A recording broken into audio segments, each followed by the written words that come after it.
Good morning. कैसे हैं आप लोग?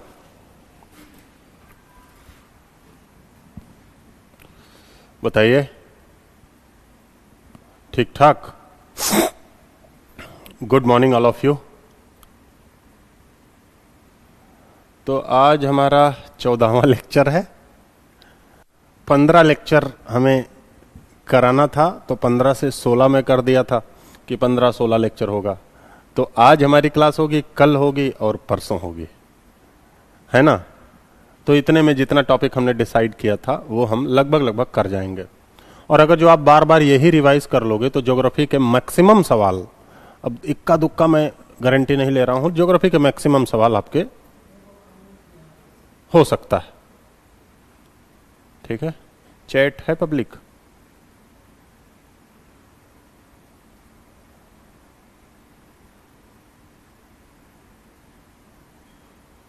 ठीक।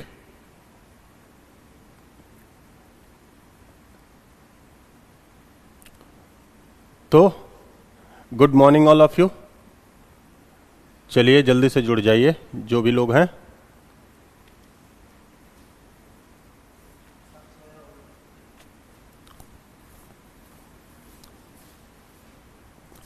शुरू किया जाए। ठीक, हम शुरू करते हैं, आप लोग जुड़ते रहिएगा।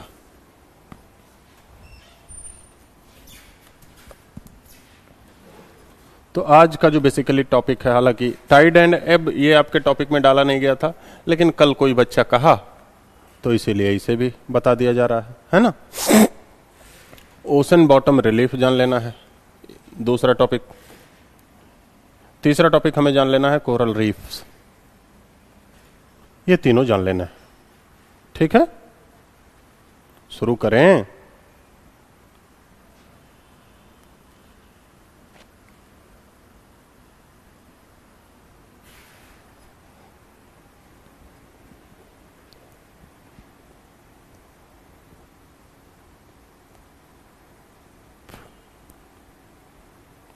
बोलिए।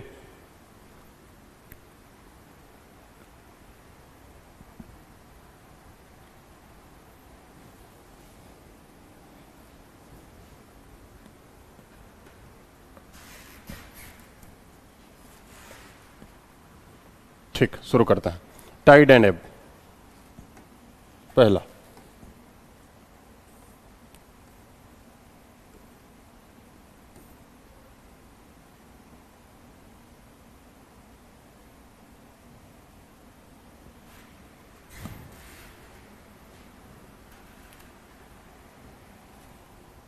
एक मिनट,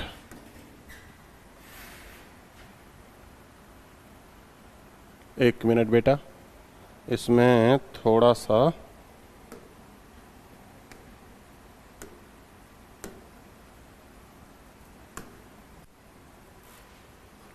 ये जाएगा, ये पीडीएफ।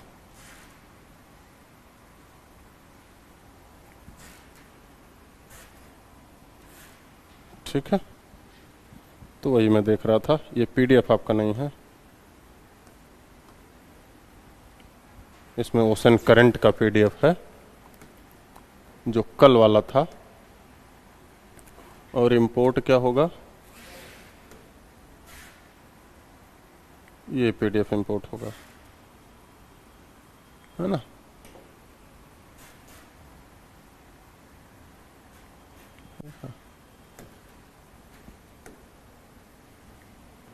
ये पीडीएफ जाएगा इस बोर्ड पे, ठीक है।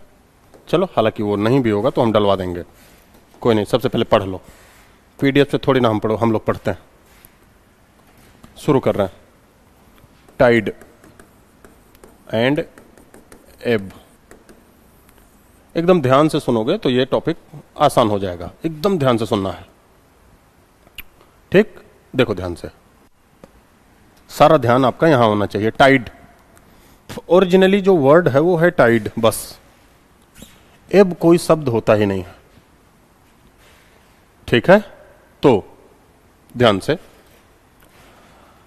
ओशन के वाटर में, ओशन के वाटर लेवल में जब सन और मून के कलेक्टिव ट्रैक्शन फोर्स से जब ओशन वाटर इंक्रीज करे तो उसे टाइड कहते हैं।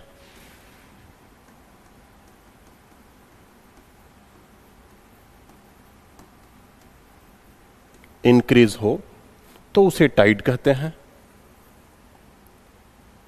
और अगर ओशन के वाटर लेवल में सन और मून के, ओशन के वाटर लेवल में सन और मून के कलेक्टिव ट्रैक्शन फोर्स से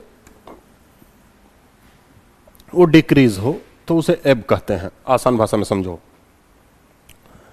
जब समुद्र का पानी सन और मून दोनों के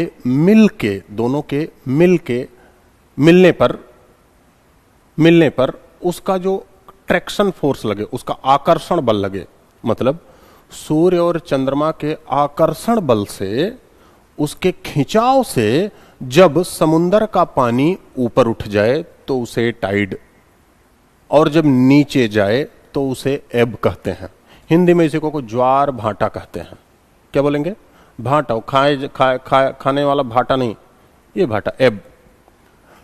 तो इसका मतलब समुद्र का जल, ओशन का जो वाटर लेवल है, ये ऊपर नीचे हो रहा है। कैसे?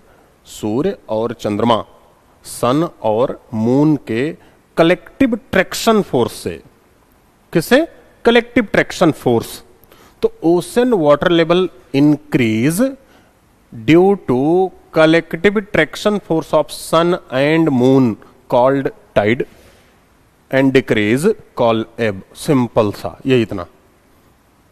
तो समुद्र का पानी जब सूर्य और चंद्रमा के सम्मिलित ट्रैक्शन फोर्स से ऊपर की तरफ उठ जाए तो उसे ज्वार, नीचे की तरफ चला जाए तो उसे भाटा कहते हैं। पहला पॉइंट हो गया। अब ये जो सन और मून का ट्रैक्शन फोर्स लग रहा है,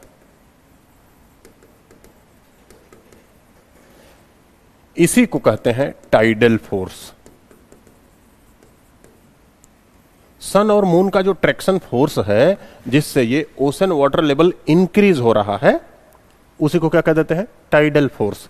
टाइड को बनाने वाला, उत्पन्न करने वाला, फॉर्मेशन करने वाला फोर्स, उसी को टाइडल फोर्स कह देते हैं। अब अगली बात, दूसरा पॉइंट, ये जो टाइडल फोर्स है,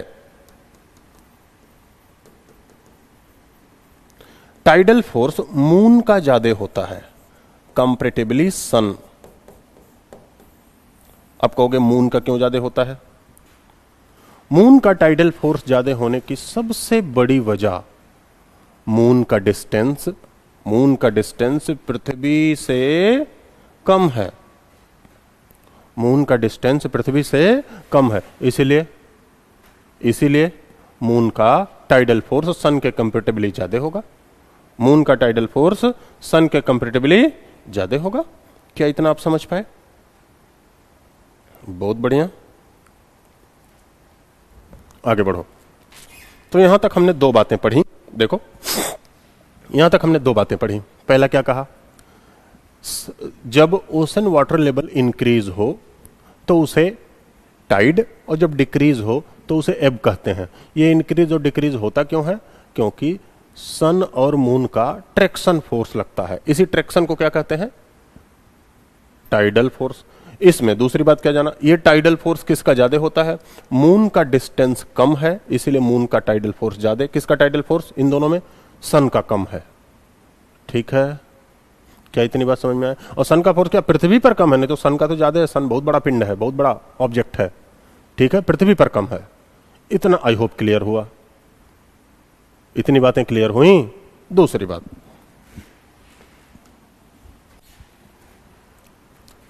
मान लेते हैं ये पृथ्वी है, ये मून है,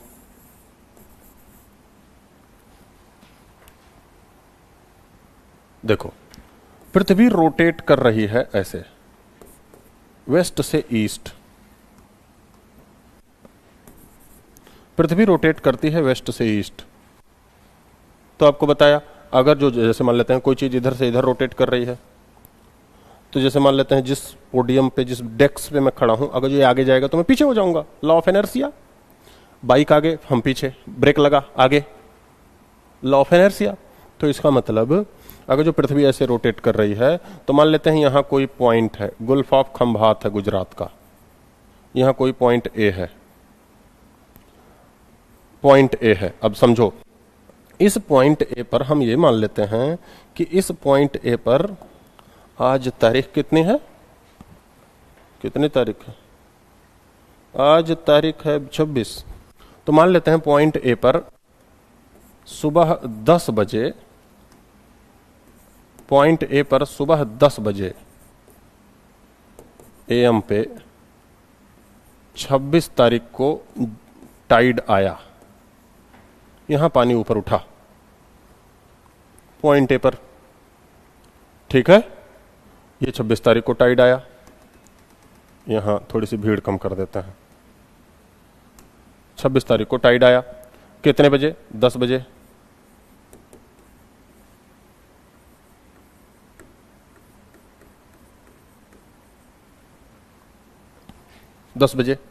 अब फिर से,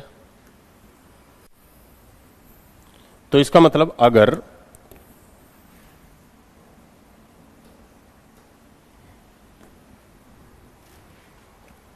अगर फिर टाइड 27 तारीख को,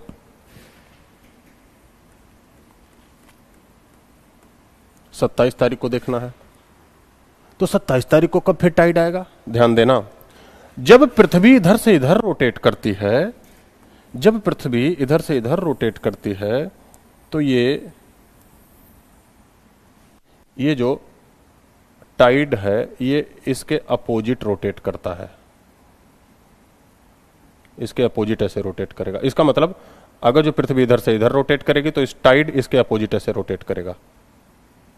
तो होता क्या है, अगले दिन जो मून का फोकस है, मून का फोकस इस पॉइंट पर, ए पॉइंट पर तो था, लेकिन अगले दिन 10 बजे, 10 जब बजा तो 10 बजे ये पीछे हो गया, ये पॉइंट पीछे हो गया। क्यों? क्योंकि पृथ्वी इधर से इधर रोटेट कर रही है और ये पानी पीछे रोटेट कर रहा है। तो इस ए वाले पॉइंट को फिर मून के सामने पहुंचने में, फिर से ध्यान देना, यहां सामने, ये ए वाला पॉइंट यहां सामने पहुंचने में 56 मिनट एक्स्ट्रा लग जाता है। क्यों एक्स्ट्रा लग गया? क्योंकि पृथ्वी रोटेट कर रही है वेस्ट से ईस्ट, और इसीलिए टाइड का जो सेंटर है वो रोटेट कर रहा है इसके अपोजिट। तो अगले दिन ये पीछे हो गया पृथ्वी के रोटेशन से, और अगले दिन फिर मून के सामने पहुंचने में कितना एक्स्ट्रा समय लग गया? 56 मिनट। तो अगले दिन, अगर जो पिछले दिन 10 बजे टाइड आएगा, तो अगले दिन कब टाइड आएगा? 10:56 AM पर। इसका मतलब एक दिन से दूसरे दिन के बीच में कितना मिनट का डिस्टेंस होगा? 56 मिनट के बाद टाइड आएगा दूसरे दिन। क्यों? क्योंकि जो सेंटर ऑफ टाइड है वो मूव करता है opposite direction of earth rotation. वो कैसे मूव करता है?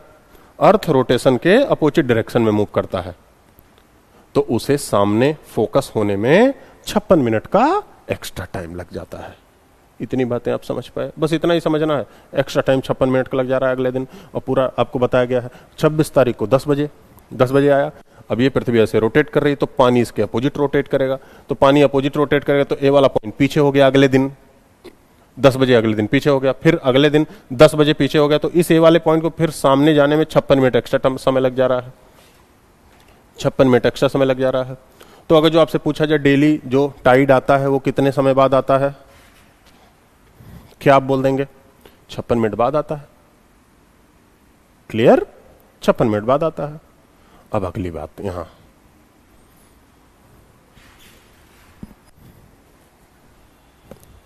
ध्यान से समझना। दूसरा,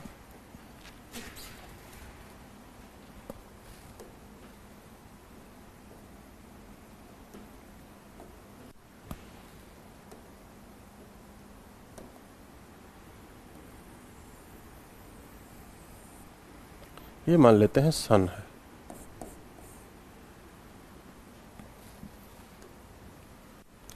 मानना क्या है ही, तो मान लेते हैं ये सन है। ठीक है, खूब बड़ा।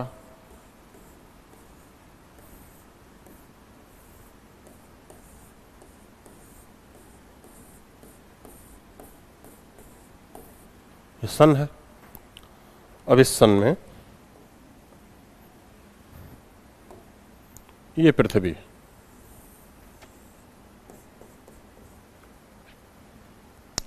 और ये मून। तो सन, मून, पृथ्वी, जैसे पृथ्वी रोटेट कर रही है ऐसे मून पृथ्वी को रिवॉल्व कर रहा है, पृथ्वी के चारों तरफ घूम रहा है। तो मून कैसे घूमता? पहली सिचुएशन ये सिचुएशन मिली, मतलब पहला मून यहां रहेगा, कहां? सन और पृथ्वी के बीच में, सन और पृथ्वी के बीच में। दूसरा हो सकता है मून सन और पृथ्वी के अपोजिट रहे।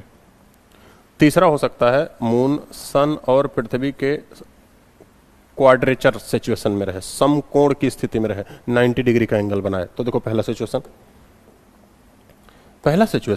सन सन सन और पृथ्वी के बीच में रहे मून। इसका मतलब ये सिचुएशन नंबर 1 जो होगा, इसका मतलब ये क्या होगा? ये कंजक्शन की सिचुएशन होगा। कंजक्शन, जोड़ेगा, ये जोड़ेगा। अच्छा, इस दिन को हमारे विक्रमी संवत में, इस दिन को विक्रमी संवत में अमावस्या कहते हैं। हिंदी भी जान लो, इंग्लिश में न्यू मून। इंग्लिश में क्या बोलेंगे? New moon day. अंधेरी रात रहती है, क्यों? क्योंकि सनलाइट आया और इधर से रिफ्लेक्ट हो गया वापस, हमें इधर से चंद्रमा दिख नहीं रहा है। क्यों? क्योंकि सनलाइट इसके पीछे से ही होकर चला जा रहा है। मून की अपनी कोई तो लाइट है नहीं, सनलाइट से ही ये रिफ्लेक्ट होता है तो हमें दिखता है। तो पृथ्वी इसके पीछे से ही सनलाइट वापस चली गई, तो अमावस की रात है, न्यू मून डे। दूसरी सिचुएशन नंबर 2, अपोजिशन की सिचुएशन। अब देखो यहां सनलाइट आएगी, इस पे टकराएगी और पृथ्वी पर रिफ्लेक्ट करेगी, इस पे टकराएगी, पृथ्वी पर रिफ्लेक्ट करेगी, पृथ्वी पर रिफ्लेक्ट करेगी। अब पृथ्वी पर रिफ्लेक्ट करेगी तो ये कौन सा दिन होगा? ये पूर्णिमा।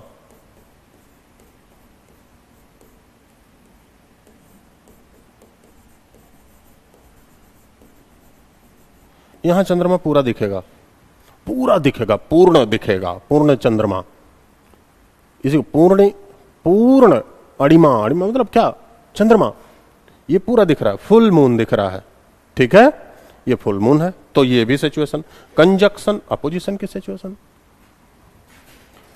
विक्रमी संवत के हर 14वें दिन ये सिचुएशन आती है, 14वें 15वें दिन, 14वें 15वें दिन हर सिचुएशन आती है। फिर से तीसरी सिचुएशन, ये तीसरी सिचुएशन है। नंबर 3,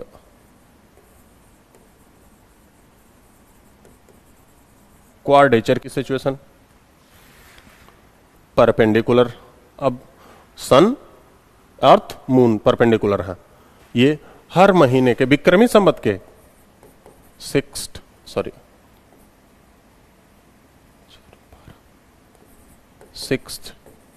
7th डे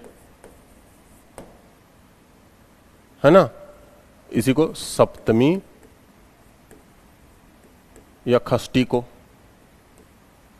7वें दिन, 6वें या 7वें दिन आता है ऐसी सिचुएशन, ठीक है। तो क्वाड्रेचर जैसी सिचुएशन। अब इन्हीं तीनों कंडीशन को हमें पढ़ना है, यही 3 कंडीशन है, यही आपको ध्यान देना है कि ये 3 कंडीशन ही हम बार बार पढ़ेंगे। इन्हीं 3 कंडीशन पे फोर्स लगता है और फोर्स लगने के बाद पानी ऊपर उठ जाता है, और जब पानी ऊपर उठ जाता है तो टाइड आता है, उसी को टाइड कह देते हैं। क्लियर? बोलिए, यहां तक हो गया।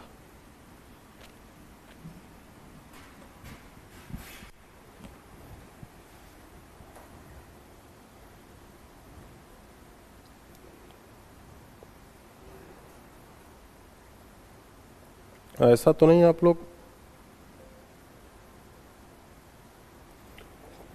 कमेंट कर रहे हैं और मुझे दिखाई ना दे रहा हो?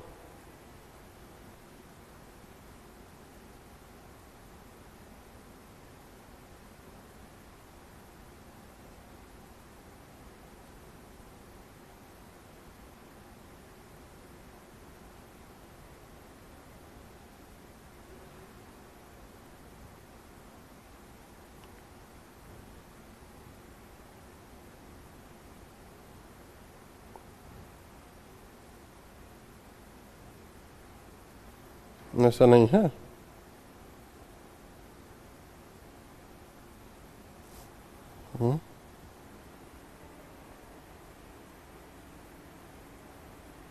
अच्छा अच्छा, आया।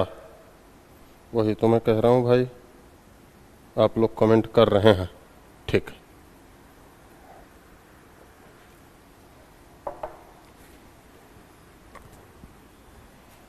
चलो देखते हैं। अब देखो,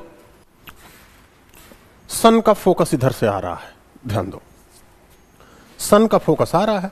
मान लेते हैं सन, मून और अर्थ एकदम लीनियर पोजीशन पे हो जाए, 180 डिग्री का एंगल बनाए, तो सन के कुछ पार्ट को जो मून ढक ले तो पृथ्वी से उतना पार्ट दिखाई नहीं देगा। इसका मतलब हमेशा अमावस्या के ही दिन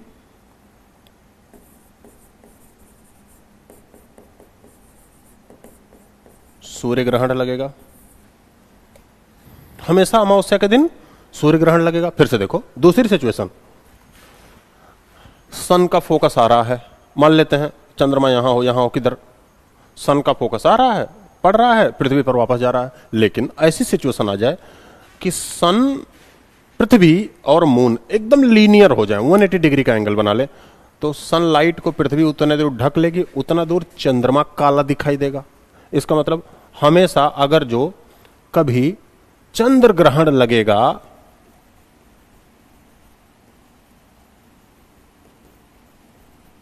हमेशा अगर चंद्र ग्रहण लगेगा तो केवल कौन से दिन लगेगा?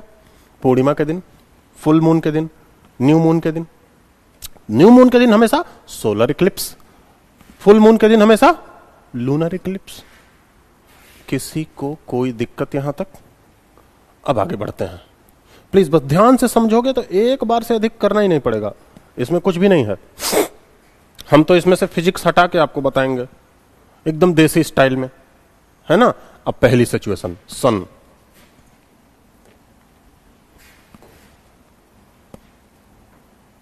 सिचुएशन नंबर 1, सिचुएशन नंबर 1, ये मान लेते हैं ये सन है, तो ये सन हो गया ऐसे,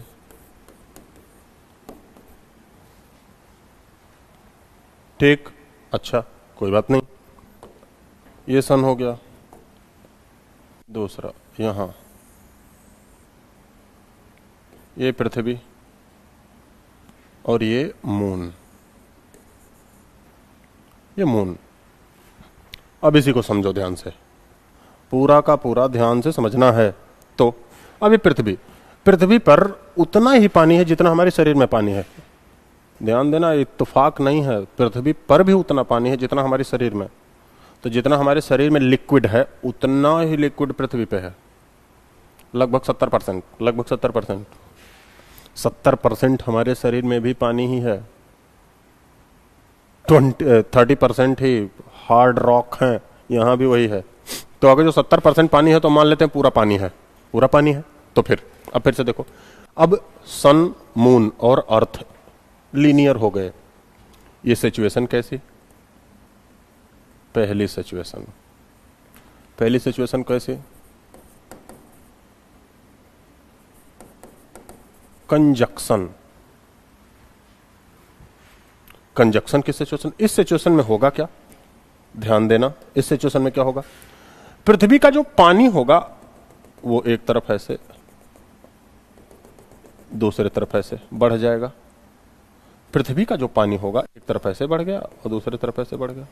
मतलब अगर जो ये पॉइंट ए है, ये पॉइंट बी और ये पॉइंट सी, तो ध्यान देना, अब इतनी बातें आपको मैं उम्मीद कर रहा हूं कि आप इतनी बातें जान रहे होंगे।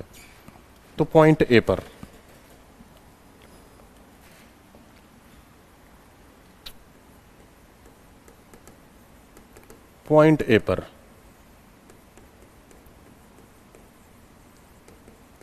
कलेक्टिव सेंट्रीपिटल फोर्स लगेगा। कलेक्टिव सेंट्रीपिटल फोर्स लगेगा मतलब सन का और मून का दोनों का सेंट्रीपिटल फोर्स लगेगा। Centripetal force of sun and moon यहां। तो ऐसा देखो, पृथ्वी रोटेट कर रही है चारों तरफ से। एक हाथ मतलब एक तरफ, कोई दूसरा, कोई दो आदमी पकड़ के खींच रहे हैं। तो मतलब एक तरफ दो आदमी पकड़ के खींच रहे हैं और पृथ्वी भी रोटेट कर रही है। तो मून का भी फोर्स लगा और सन का भी फोर्स लगा, इसलिए यहां टाइडल फोर्स ज्यादा लगेगा इस पॉइंट पे, पॉइंट ए पर। लेकिन जिसके अपोजिट दूसरे तरफ भी सेंट्रीफ्यूगल फोर्स लगेगा। मतलब अगर जो हम हाथ ऐसे पकड़ के ऐसे घूम रहे हैं तो एक हाथ तो बाहर जाएगा, कोई पकड़ के खींच रहा है, दूसरा हाथ ऑटोमेटिक बाहर चला जाएगा। इधर सेंट्रीफ्यूगल, इधर कोई पकड़ के खींच रहा है और घुमा रहा है तो इधर सेंट्रीपिटल। सिंपल सी बात। तो पॉइंट ए पर मून और सन का कलेक्टिव सेंट्रीपिटल फोर्स लगेगा। सेंट्रीपिटल फोर्स फिर से देखो, पॉइंट बी पर यहां कलेक्टिव सेंट्रीफ्यूगल फोर्स लगेगा।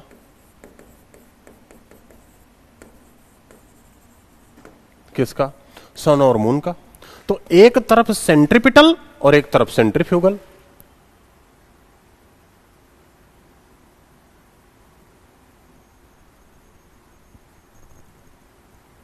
हाँ, एकदम कर सकते हो, कोई कंटिन्यू नया टॉपिक है, इसका कोई टॉपिक दूसरे से रिलेशन भी नहीं है। एक तरफ सेंट्रीपिटल, एक तरफ सेंट्रीफ्यूगल। तो इस पॉइंट पे दोनों का सेंट्रीपिटल फोर्स लग रहा है, खिंचाव, और दूसरे तरफ पृथ्वी रोटेट कर रही है तो यहां का भी पानी उठ गया और रोटेशन के नाते यहां सेंट्रीफ्यूगल फोर्स लग रहा है, यहां का भी पानी उठ गया। इसका मतलब यहां टाइडल फोर्स अधिक लगा, दोनों में टाइडल फोर्स अधिक लगा। टाइडल फोर्स अधिक लगा, इसका मतलब ध्यान देना, इसका मतलब टाइडल फोर्स अधिक लगा, इसका मतलब ओशन वाटर लेवल ये इंक्रीज हो गया। ओशन वाटर लेवल इंक्रीज, ध्यान देना, ओशन वाटर लेवल इंक्रीज, इसका मतलब ये हाई टाइड। कैसा टाइड आया? हाई टाइड आया। दोनों पॉइंट पे, पॉइंट ए पर और पॉइंट बी पर, दोनों पर हाई टाइड आएगा। समझ में आ रही बात? अब फिर से, लेकिन अब पॉइंट सी पर, पॉइंट सी पर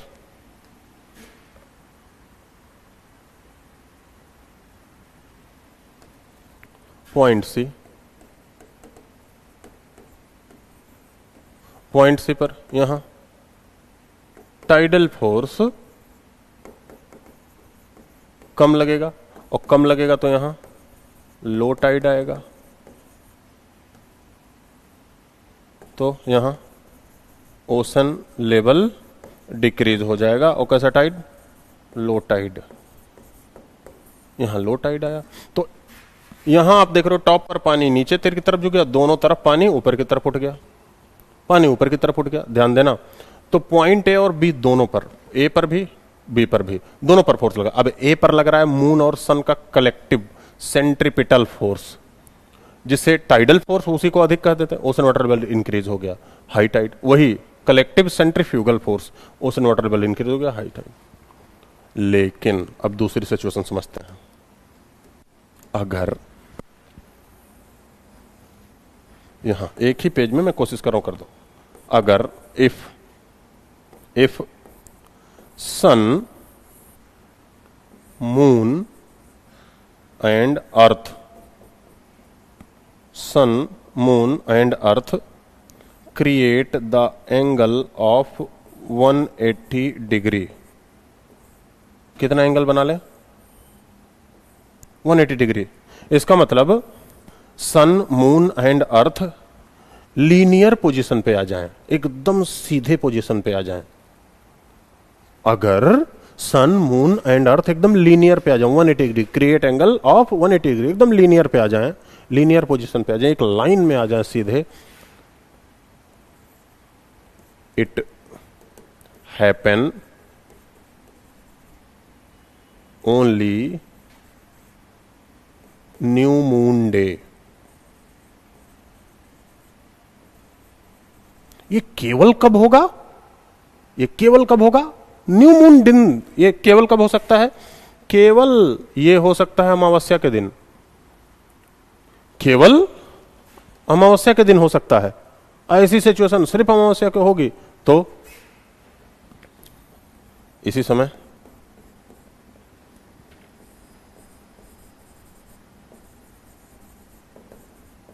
क्या होगा? Solar Eclipse. और सोलर इक्लिप्स जब होगा तब भी टाइडल फोर्स अधिक होगा, तब भी हाई टाइड आएगा।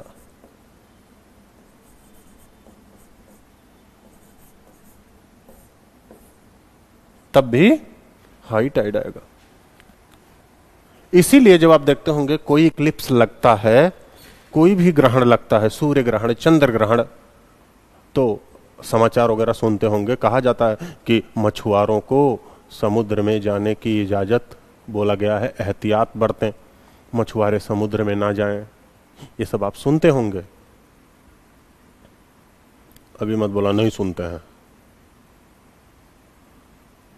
तो मछुआरों को समुद्र में जाने की इजाजत इसीलिए नहीं होती। समझ में आ रही बात? बोलो बेटा। ठीक है, इतना हो गया।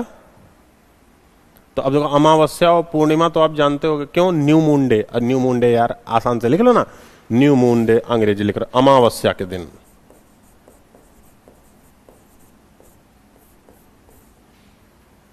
अमावस्या के ही दिन भूतवा आता था बेटा, भूत। बचपन में सुनता, अमावस की काली रात में भूत आएगा, उसके बाद तुमसे पूछेगा पानी पियोगे। ऐसे कुल दोस्त बचपन में डरवाते थे कि भूत आएगा अमावस की काली रात में। काली रात का मतलब अंधेरी रात। ठीक है।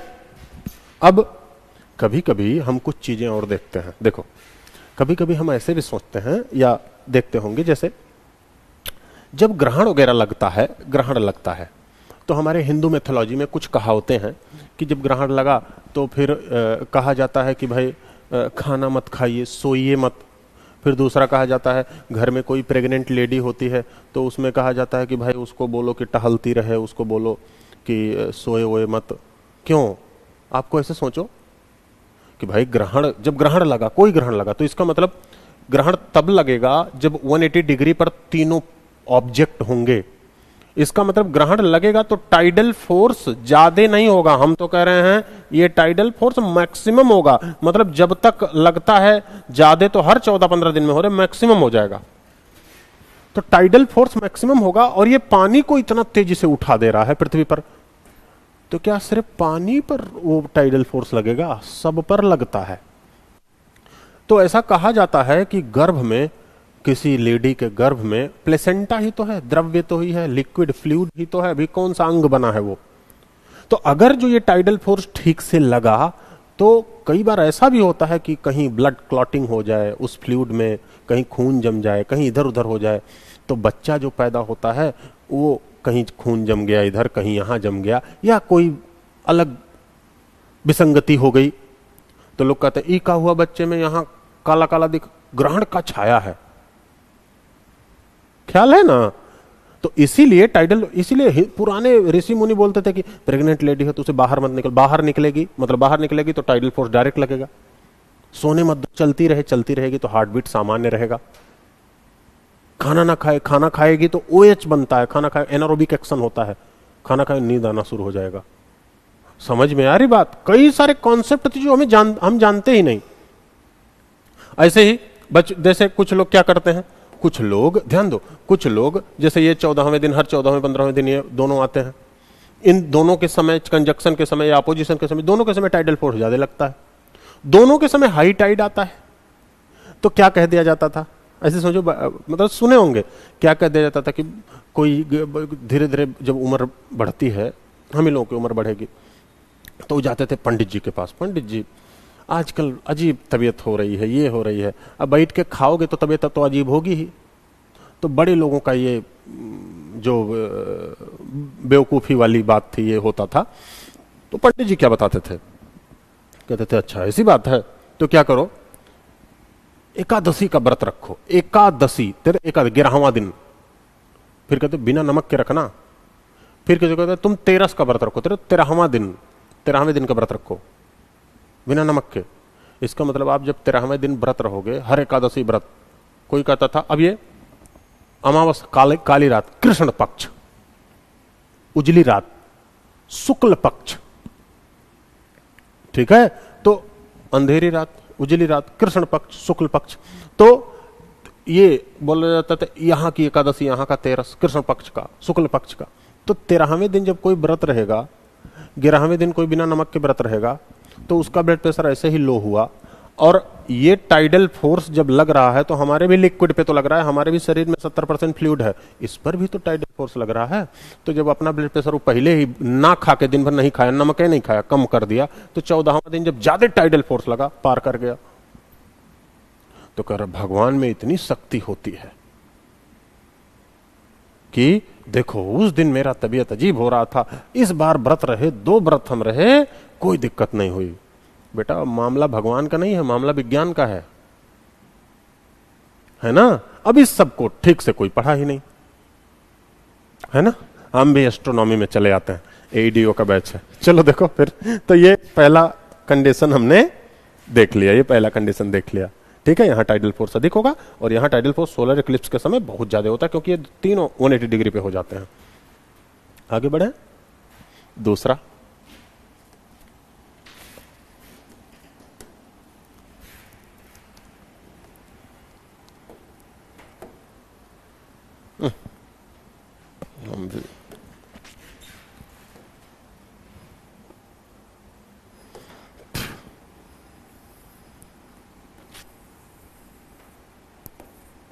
ये मान लेते हैं सन है,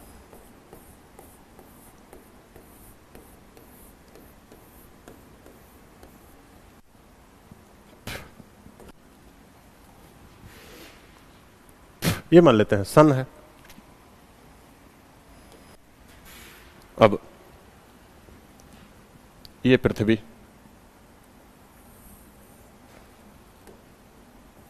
ये पृथ्वी, और अभी ये मून। अब 2 सिचुएशन, दूसरी सिचुएशन आ गई, दूसरी सिचुएशन। सिचुएशन नंबर 2 क्या है भाई? सिचुएशन नंबर 2 है ये,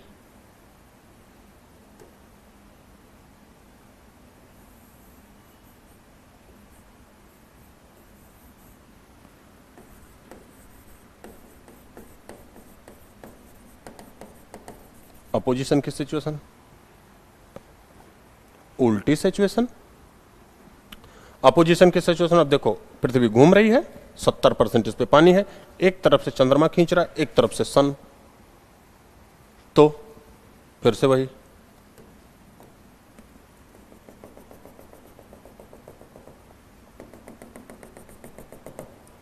फिर से ये पॉइंट A, फिर से ये पॉइंट B और ये पॉइंट C। फिर से अब ध्यान देना, पॉइंट B पर चंद्रमा का सेंट्रीपिट, पॉइंट B पर चंद्रमा का सेंट्रीपिटल, लेकिन पॉइंट A पर चंद्रमा का सेंट्रीफ्यूगल। मतलब डायरेक्ट चंद्रमा B पर लग रहा है, इनडायरेक्ट कहां लगेगा? मतलब घूमेगी पृथ्वी तो इनडायरेक्ट यहां लगेगा। फिर से ए पर सन डायरेक्ट फोर्स लग रहा है और बी पर वो इनडायरेक्ट लग रहा है, तो हम ऐसे लिखेंगे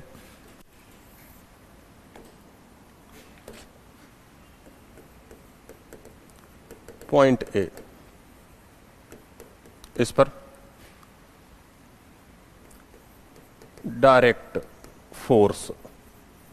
अब इस डायरेक्ट फोर्स को हमने क्या लिखा, centripetal force.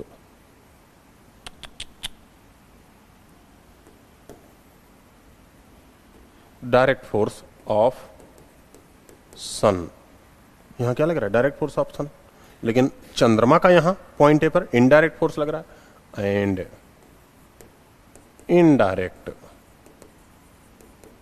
Force, indirect force का यहां पर्पज क्या है, सेंट्रीफ्यूगल।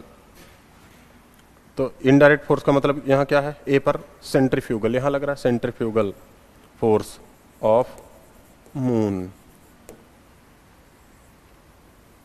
डायरेक्ट इनडायरेक्ट का मतलब यही है, ठीक है। अब इसमें पॉइंट ए पर चंद्रमा का इनडायरेक्ट, सन का डायरेक्ट, चंद्रमा का इनडायरेक्ट, सन का डायरेक्ट, मतलब centripetal direct, centrifugal indirect.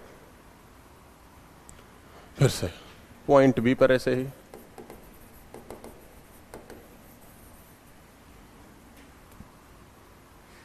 Point B पर ध्यान देना, पॉइंट बी पर क्या है, अब पॉइंट बी पर चंद्रमा का डायरेक्ट, सूर्य का इनडायरेक्ट। तो फिर से पॉइंट बी पर डायरेक्ट फोर्स, मतलब सेंट्रीपिटल ऑफ मून, यहां मून का डायरेक्ट फोर्स लगा। एंड इनडायरेक्ट फोर्स, इसका मतलब सेंट्री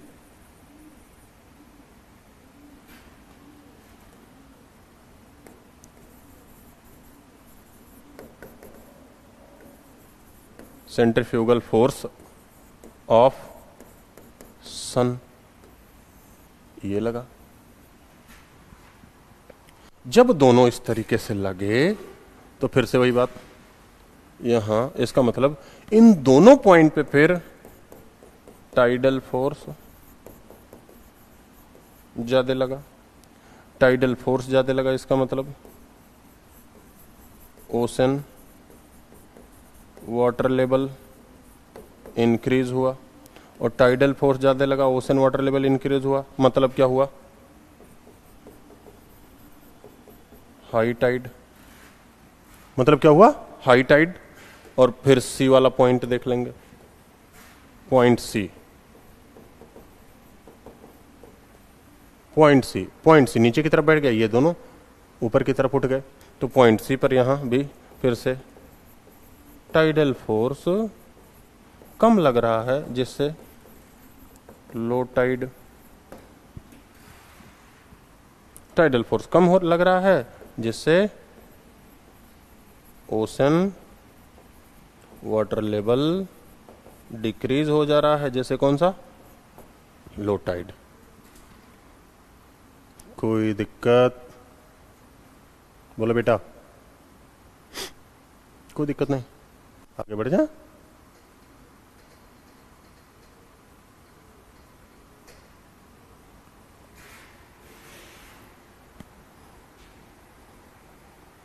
ठीक,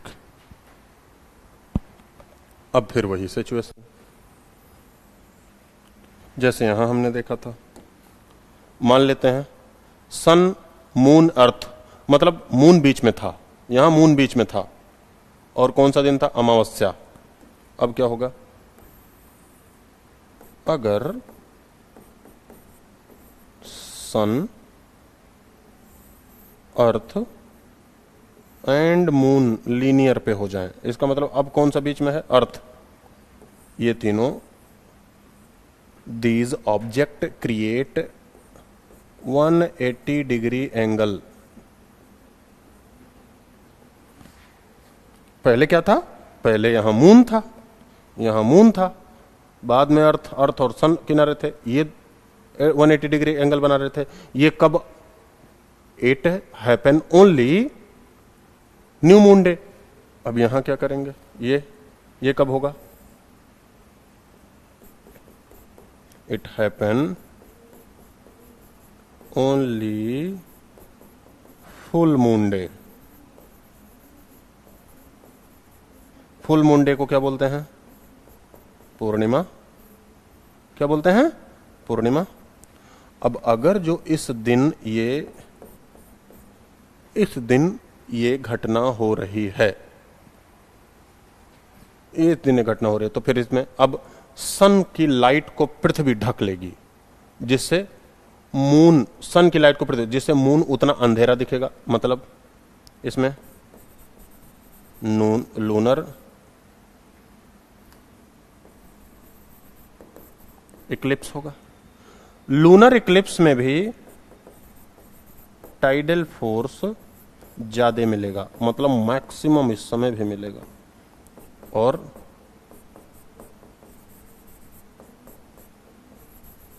हाई टाइड, और क्या होगा, हाई टाइड आएगा। दो बातें तो पूरी हुई। ये कौन सी सिचुएशन, अपोजिशन की सिचुएशन। ये कब होगी, ये होगी पूर्णिमा को। कब होगी बेटा, पूर्णिमा के दिन ये होता है। हो गया इतना बात।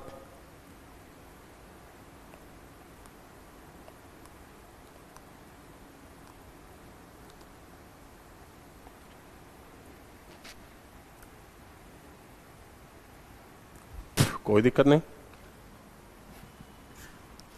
Situation number 3। अब इस दिन भी ऐसे चंद्र ग्रहण के दिन भी, तो चंद्र ग्रहण के दिन भी जिसे कहा जा रहा है, इस दिन भी तो टाइड ज्यादा आएगा, मतलब समुद्र का पानी ऊपर उठ जाता है। न्यूज सुनोगे तो उसमें कहा जाता है कि यहाँ का पानी, यहाँ मुंबई तट पर आज, विशाखापत्तनम तट पर आज मछुआरों को समुद्र में ना जाने की एडवाइस इशू की गई है। ये सब बोला जाता होगा, है ना।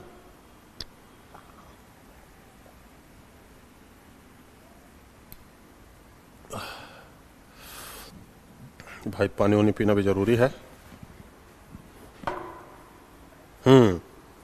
अब तीसरी सिचुएशन। अच्छा, इन सिचुएशन का हम आपको फिगर हम डाउनलोड किए थे। इन सिचुएशन का जो सिचुएशन है,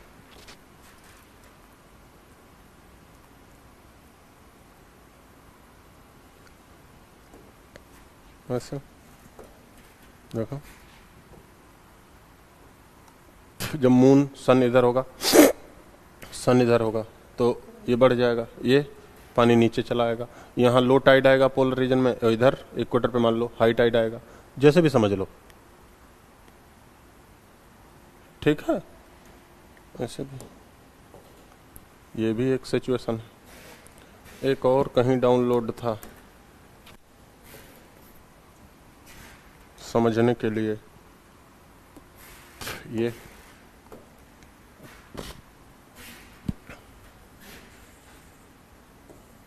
देखो, सन मून एक साथ हो तो यहां डायरेक्ट फोर्स लगेगा, यहां ये डायरेक्ट फोर्स लगेगा, ये डायरेक्ट, यही इसी को डायरेक्ट मैंने लिखा, मतलब दोनों का सेंट्रीपिटल। और इधर क्या लगेगा, कौन सा फोर्स, इनडायरेक्ट। वैसे तो दोनों का रिजल्ट क्या होगा, इधर भी पानी उठ गया, इधर भी पानी उठ गया। तो देखो, सेंट्रीपिटल सेंट्रीफ्यूगल, है ना। यही बात तो आपको बता रहा हूं मैं, वहां अपना फिगर बना के, इसमें समझ में नहीं पाते, वहां बना के बताया जा रहा है आराम आराम से, तो वहां समझना आसान है। चलो आगे आ जाओ। दूसरी सिचुएशन हो गई, दूसरी सिचुएशन, फिर सिचुएशन नंबर 3।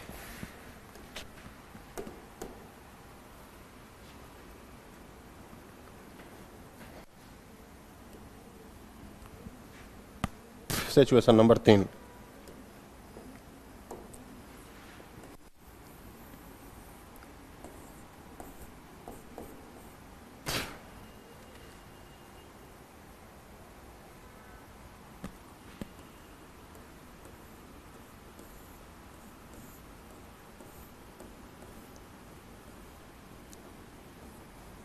ये एक सिचुएशन, ये मान लेते हैं सन है,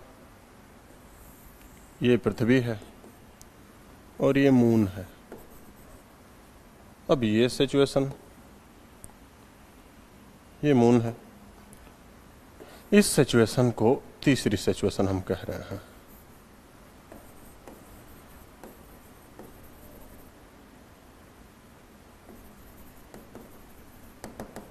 क्वाड्रेचर की सिचुएशन,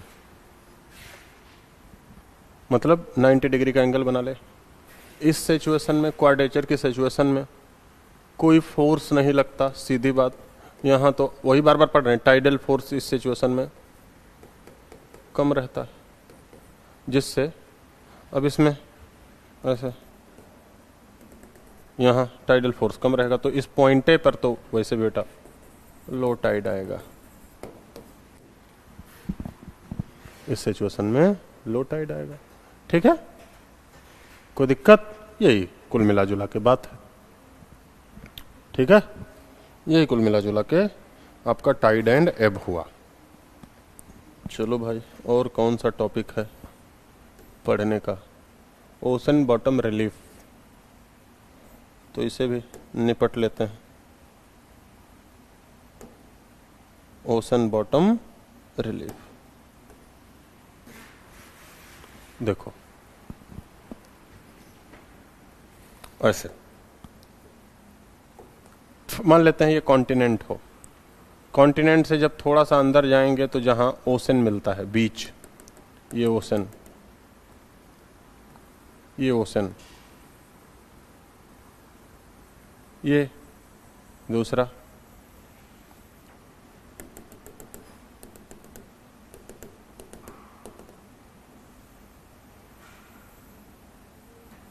ऐसे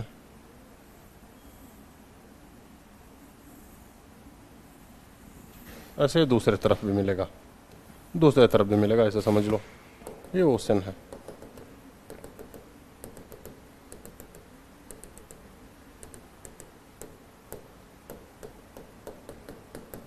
ये ओशन के नीचे कुछ ऐसा फिगर मिलेगा, इसे हम छोटा कर लेते हैं।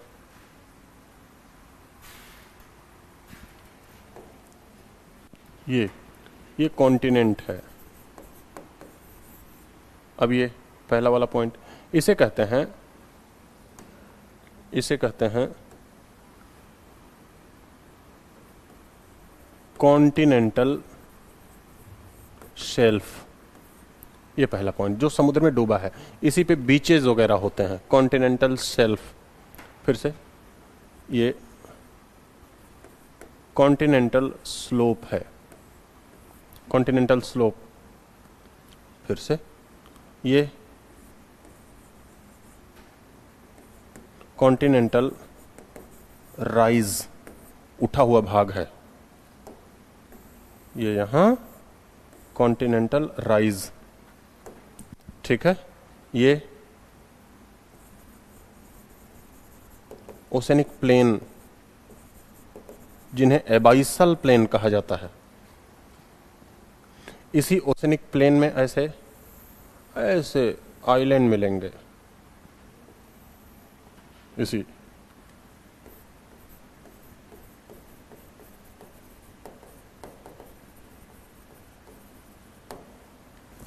आइलैंड मिलेंगे।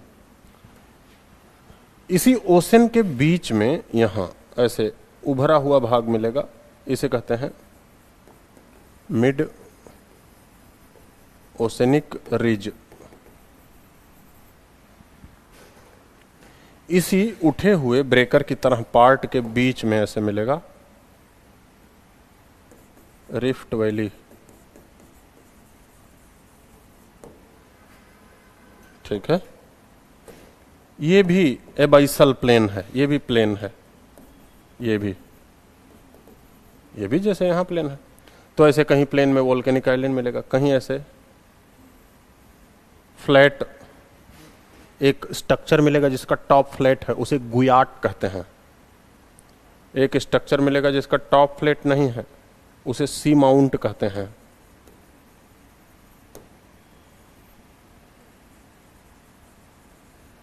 गुयाट बोलते हैं।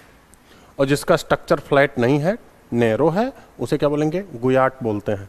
अब इसके बारे में आप चाहो तो थोड़ा सा देख जाओ। अब एक बार मैं बना दिया हूं, तो एक बार अब अगर जो फिगर देखोगे तो आपको अच्छे से समझ में आ जाएगा, है ना? मुझे भी पता है। एक बार मेरे पहले तो ये देख लो, ये फिगर,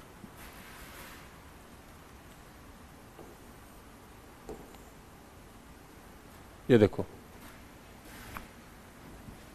ये जैसे जैसे हम जा रहे हैं कॉन्टिनेंटल शेल्फ, स्लोप। अब यहां राइज मैंने नहीं लिखा, देखो राइज मैंने लिखा, यहां नहीं लिखा है। एबाइसल प्लेन, एबाइसल हिल, ये सी माउंट, सी माउंट मिला, हिल मिला। खूब गहरी खाइयां मिलती हैं, उसे क्या कहते हैं? Tranches, oceanic tranches. जैसे मारियाना ट्रेंच आपको दिखाया था, जहां प्लेटें कन्वर्ज होती हैं वहां मिलता है ये ट्रेंच, खूब डीप ट्रेंच मिलेगी। तो यहां डीपेस्ट ट्रेंचेज, ट्रेंचेज हो गया, डीपेस्ट ट्रेंचेज। अब फिर देखो यहां वोल्केनिक आइलैंड मिलेगा, वोल्केनो वाला आइलैंड, वोल्केनो वाला आइलैंड मिलेगा। फिर से इसी पर दूसरी तरफ भी ऐसे स्ट्रक्चर मिलेगा। अब अगर जो इसी को हम देखें,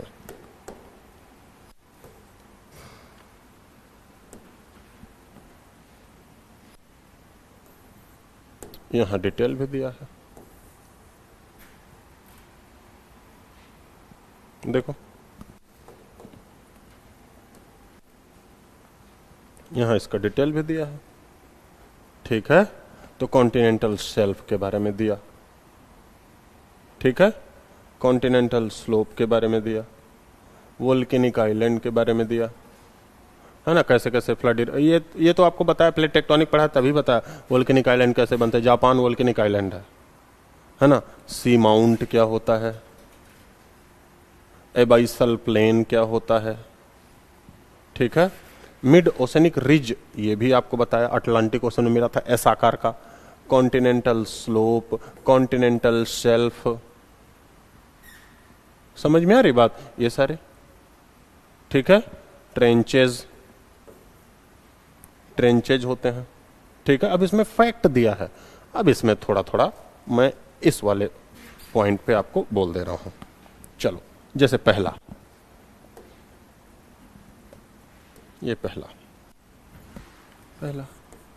कॉन्टिनेंटल शेल्फ, ये कॉन्टिनेंट का ही पार्ट होता है, ये कॉन्टिनेंट का ही पार्ट होता है। ध्यान देना, इधर सब दिया है, कॉन्टिनेंट का पार्ट होता है। इसी पर दुनिया भर के बीचेज रहेंगे, जो बीच वगैरह देते हो, जैसे आप देखते हो ये जुहू बीच है, ये बीच है, इसी पर बीचेज मिलते हैं। ये कैसे बना होता है? सिलिका और सैंड का डिपोजिशन होता है, ये इसी पर बना होता है। अगला कॉन्टिनेंटल स्लोप, दूसरा क्या है? कॉन्टिनेंटल स्लोप कहा जाता है। कॉन्टिनेंटल स्लोप ये यहां तक, ये दोनों फोटिक जोन में होते हैं। फोटिक जोन मतलब यहां तक प्रकाश आता है सूर्य का।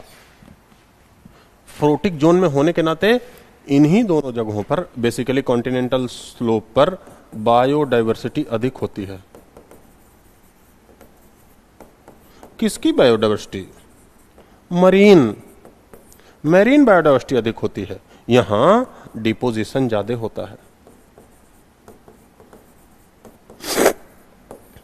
कॉन्टिनेंट से जो डिपॉजिट होता है यहां ज्यादा होता है, जो वहां फिगर में नहीं दिया है वहां मैं ऐड कर दे रहा हूं, डिपोजिशन ज्यादा होता है। इसीलिए मिनरल्स वगैरह जो मिलेंगे, मिनरल्स वगैरह जो मिलेंगे बेटा, वो इसी कॉन्टिनेंटल स्लोप पर मिलते हैं। आपको मैंने पढ़ाया क्या कि 5,000 4,000 मीटर नीचे जब जाओगे तब मिनरल मिलेंगे। 4,000 मीटर नीचे कॉन्टिनेंटल स्लोप है, 4000 मीटर नीचे, इसी पर मिनरल सबसे ज्यादा डिपॉजिट होते हैं। स्लोप है ना, उस पे जो मिनरल हैं, डेंस मिनरल हैं, उसी पर चिपक जाते हैं, हल्के मिनरल हैं वो नीचे चले जाते हैं। फिर से कॉन्टिनेंटल राइज, कॉन्टिनेंटल राइज ये कनेक्टिंग पॉइंट है किसका? Continental crust and oceanic crust, ये दोनों को कनेक्ट करता है। इधर ओशन शुरू हो जाता है, इधर continental crust, oceanic crust. Clear? फिर वोल्केनिक आइलैंड आपको पता है वोल्केनिक इरप्शन से बना, इसी के बीच में ट्रेंचेस भी मिलते हैं, जैसे जापान वगैरह आइलैंड। ये बीच में रिज, बीच में ब्रेकर टाइप का स्ट्रक्चर, ये मिड ओसेनिक रिज, इसके बीच में रिफ्ट वैली मिलते हैं। एक ऐसा स्ट्रक्चर जिसका बेस वाइड और उसका टॉप भी वाइड हो, फ्लैट हो, गुयाट, और दूसरे को बोलते हैं सी माउंट। गुयाट यहां कहीं नहीं दिया है,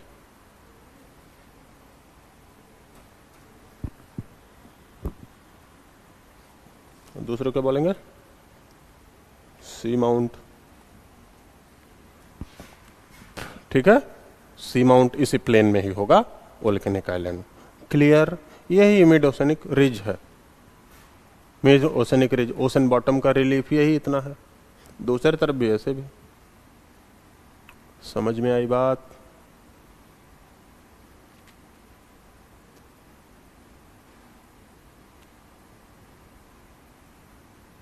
बोलिए, आगे बढ़ जाएं। ठीक,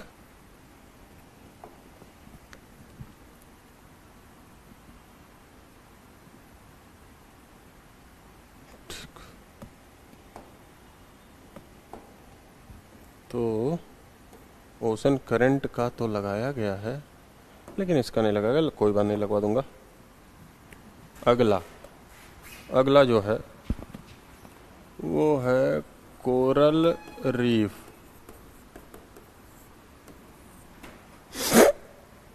कोरल रीफ, अगला एक टॉपिक हमारा है कोरल रीफ। तो भाई कोरल रीफ के बारे में एक बार जान लें, होता क्या है, कोरल रीफ कहेंगे किसे? तो देखो ध्यान से,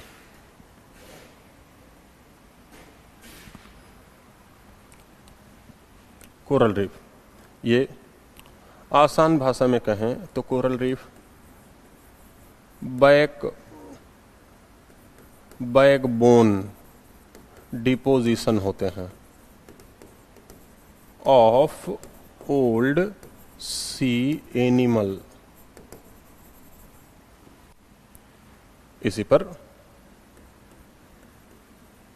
कोरल पॉलिप होते हैं, जिसे कहते हैं जूओजेंथिले। अब मैं बॉटनी आपको नहीं पढ़ा सकता, लेकिन ऐसे समझो, अब ये बैकबोन डिपोजिशन है, कहां होगा? In warm oceanic water area, गर्म पानी में, गर्म पानी में होगा। तो कैसे कैसे देख ही लेते हैं भाई। जैसे मान लेते हैं ये पानी हो, ये पानी हो, अब ऐसे बहुत सारे समुद्री जीव जंतु हैं, उनकी हड्डियां वो मरे और उनकी लाइफ साइकिल खत्म हुई, और उनकी हड्डियां मान लेते हैं ओशन करंट से ऐसे कहीं जम गई। इनकी हड्डियों में क्या होता है? कैल्शियम होता है। इनकी हड्डियों में क्या होगा? कैल्शियम, कैल्शियम कार्बोनेट, इसीलिए बैकबोन डिपोजिशन मैंने लिखा। अब उनकी हड्डियों में कैल्शियम कार्बोनेट तो ज्यादा टेम्परेचर के नाते यहां फिर ऐसे ये ऐसे कोरल पॉलिप, इसमें green brown, grey brown, red, तमाम सारे कोरल पॉलिप। इन कोरल पॉलिप को जूओजेंथिले बोला गया, जूओजेंथिले।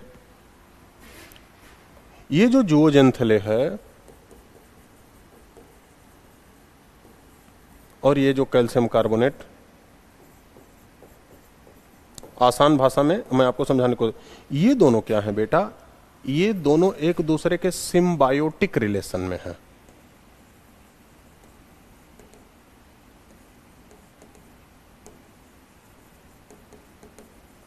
ये दोनों एक दूसरे के सिम्बायोटिक रिलेशन में है। कैसे? ये इसको, मतलब जो जंतुले क्या करता है, फोटोसिंथेसिस करता है और इसको सॉलिड, इसको जकड़े रहता है।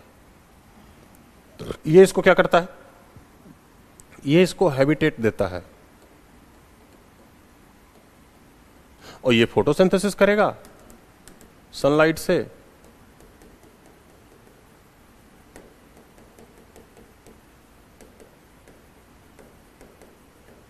फोटोसिंथेसिस करेगा और सनलाइट से ये इसको एनर्जी देगा।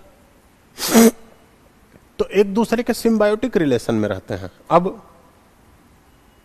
अब इसी में ये कोरल पॉलिप, ये जो जंतुले, ये तमाम टाइप के, अब बॉटनी तो हम नहीं पढ़े, तमाम टाइप के भाई, ये ग्रीन ब्राउन एलगी होते हैं,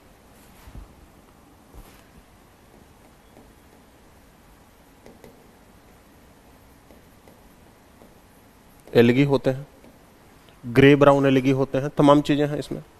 ये होते क्या है, एक लाइन में इसे अगर कहा जाए, एक लाइन में अगर जो इसे कहें तो ये बेस होते हैं मरीन बायोडायवर्सिटी।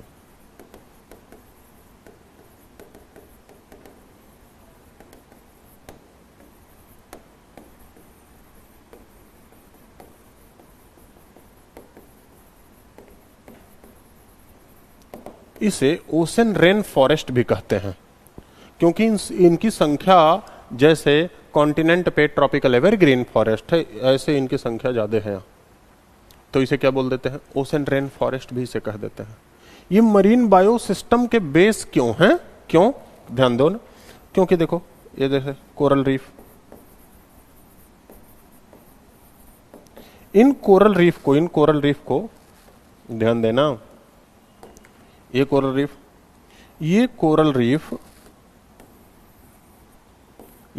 रीफ अपना खाना बनाते हैं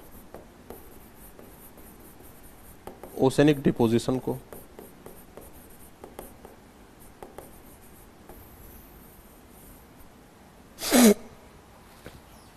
ओसेनिक डिपोजिशन मतलब ये समुद्र में घुला हुआ जो अशुद्धियां होती हैं, छोटे, मान ले कोनो अचानक व्हेल आया, कोनो दूसरी मछली को मार दिया, तो उसका बड़ा टुकड़ा, दूसरा क्या है, फिर उसमें उसका छोटा छोटा पार्ट समुद्र में तैर रहा है, तो इन घासों में फंस गया, वो इसको साफ कर जाते हैं। तो ओसेनिक डिपोजिशन को अपना खाना बनाती हैं। लेकिन फिर इनको अपना खाना कौन बनाता है, एफ खाली लिख दे रहा हूं, चलो लिख दे रहा हूं यार, इनको अपना छोटी मछली,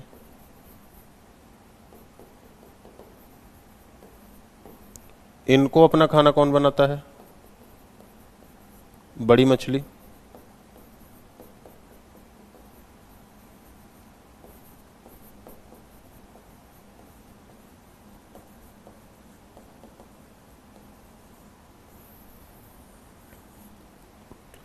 अच्छा एक बात बताओ, सबको अपना खाना बना लिया, कोरल को ले लिया ओमेगा 3 फैटी एसिड के लिए, छोटी मछलियों को ले लिया झींगा फ्राई करके दारू के साथ खाने के लिए, बड़ी मछलियों को ले लिया पीस पीस काट के खाने के लिए, इंसान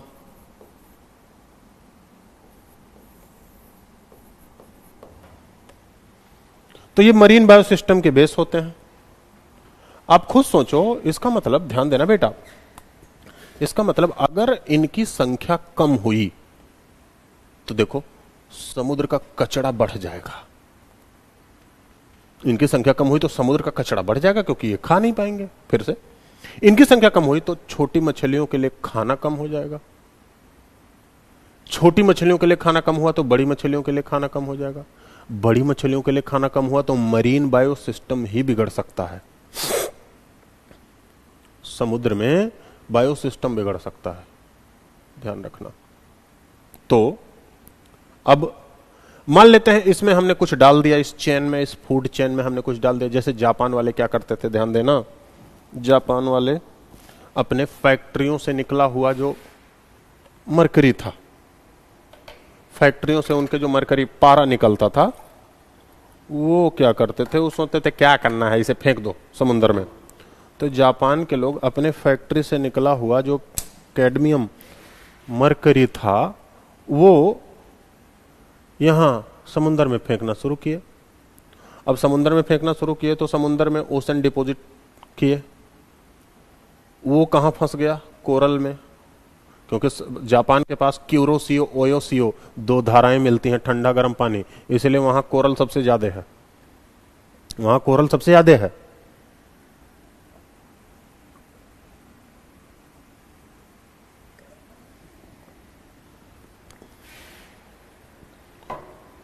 सॉरी, वहां कोरल सबसे ज्यादा है। तो उन्होंने फेंक दिया जापान वालों ने। तो जापान वालों ने जब कोरल में फेंक दिया वो कैडमियम, अब उसे छोटी मछलियों ने खाया, उसे बड़ी मछलियों ने खाया, उसे फिर सबको किसने खा लिया, इंसानों ने। तो जब इस टाइप से ऐसे फूड चेन से होते हुए मरकरी इंसानों के शरीर में आने लगा, तो उसी बीमारी को बोला गया मिनी माता। उसी बीमारी को क्या बोला गया, मिनी माता। मिनी माता बीमारी समझ में आ रही बात। तो इसको डिस्टर्ब करोगे तो कोई भी डिस्टर्ब हो जाएगा, इसको डिस्टर्ब करेंगे तो कोई भी डिस्टर्ब होगा।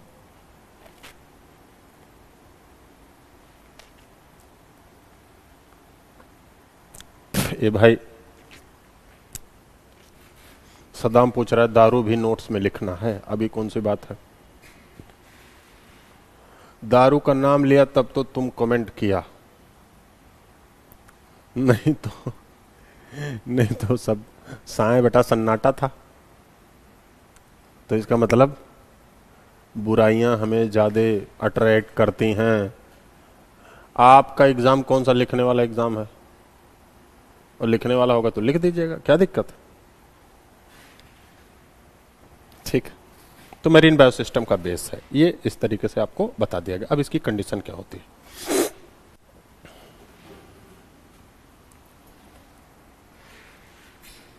क्या कह रहा,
ठीक है।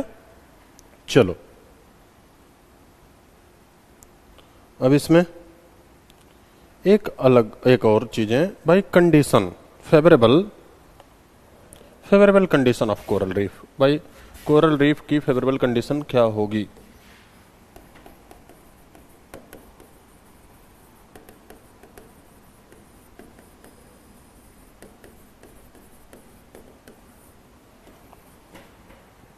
इसकी फेवरेबल कंडीशन क्या होगी।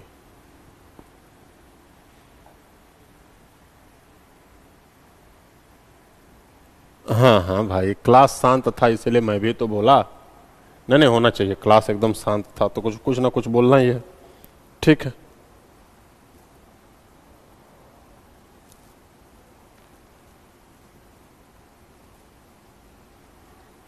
आगे बढ़े।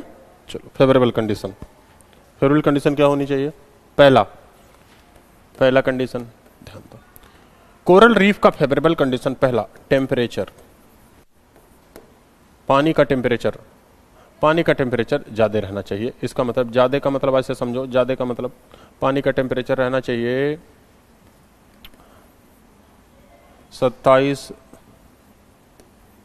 25 से 27 डिग्री सेंटीग्रेड, और मैक्सिमम टेम्परेचर हो 35 डिग्री सेंटीग्रेड के आसपास, इससे ज्यादा ना हो।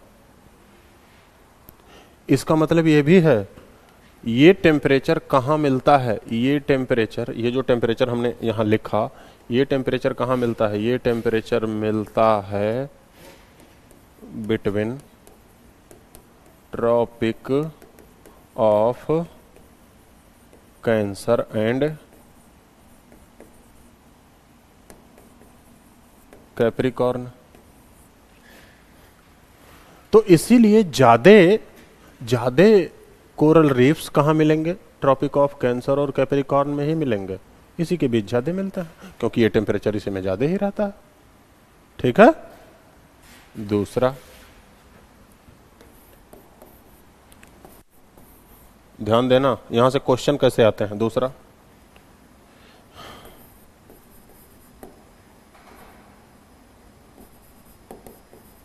सैलिनिटी।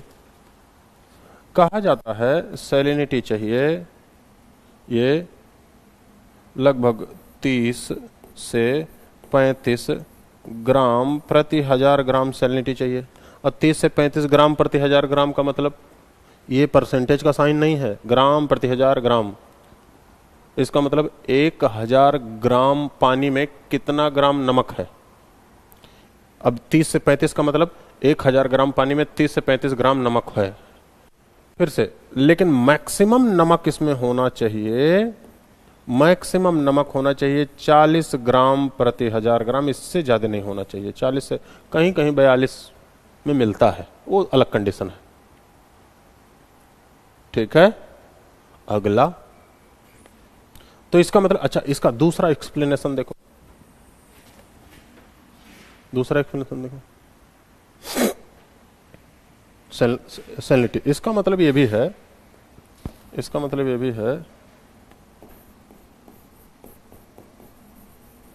फ्रेश वाटर या वही स्वीट वाटर,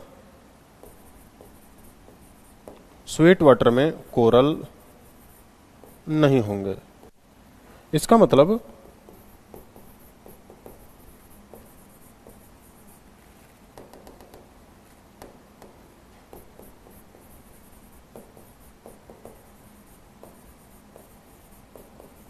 रिवर माउथ के पास भी तो सैलिनिटी कम होती है, क्योंकि यहां स्वीट वाटर होता है ना, फ्रेश वाटर होता है। यहां भी कोरल नहीं होंगे, नहीं होंगे या कम होंगे, नहीं होंगे या कम होंगे। अब इसमें एक्सप्लेनेशन आपको कहा जाए, अब आपसे पूछा जाए, ध्यान देना, इंडिया को इसमें जोड़ो। अब आपसे पूछा जाए, ये अरबियन सी, ये बे ऑफ बंगाल, आपसे बोला जाए अरबियन सी में कोरल अधिक, जबकि बे ऑफ बंगाल में कोरल कम है, ये दूसरे पॉइंट का एक्सप्लेनेशन है। बताओ इसका जवाब, अब कमेंट कर दो, अब कमेंट करना है। ये सवाल एग्जाम में पूछा गया है,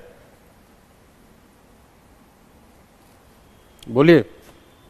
यहां पूछा गया अरबियन सी में कोरल अधिक, जबकि बे ऑफ बंगाल में कोरल कम है। क्यों? क्योंकि अरबियन सी की सैलिनिटी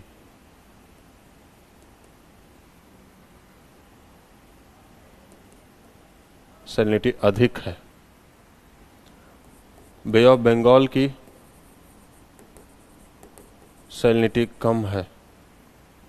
ऐसे ना बेटा, अरबियन सी की सैलिनिटी अधिक इसलिए है, अरबियन सी की सैलिनिटी अधिक इसलिए है क्योंकि यहां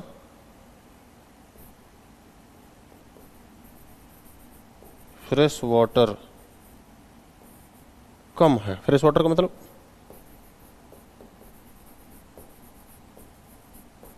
रिवर का माउथ, बड़ी रिवर यहां नहीं गिरती बेटा, इसकी सैलिनिटी इसलिए कम है क्योंकि यहां फ्रेश वाटर ज्यादा है। फ्रेश वाटर का मतलब रिवर का माउथ। क्या 2 पॉइंट आप समझ पाए? ठीक है, हाँ, तो maximum river Bay of Bengal में गिरती है। समझ में आ रही बात? अगला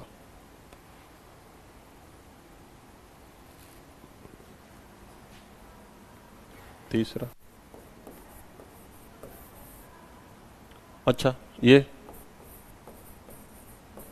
डेप्थ 50 मीटर, और डेप्थ कहा जाता है 50 मीटर, 50 मीटर एक में, और डेप्थ कितना होना चाहिए कहा जाता है? मैक्सिमम डेप्थ 150 मीटर होना चाहिए।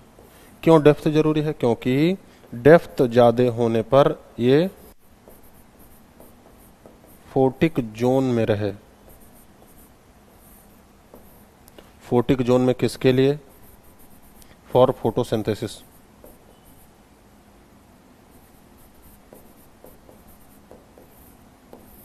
भाई अगर जो ऊपर रहेगा, अगर ऊपर रहेगा ये कोरल, मतलब ऊपर रहेगा तो भाई फोटोसिंथेसिस अधिक करेगा, तो अधिक उसका डेवलपमेंट होगा, उसका फॉर्मेशन अधिक होगा।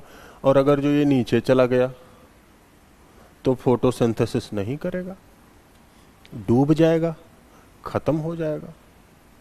समझ में आ रही बात? इसी तरीके से फोटिक जोन में रहने के लिए इसे ऊपर होना चाहिए। ठीक है, तो मैक्सिमम 150 मीटर से नीचे।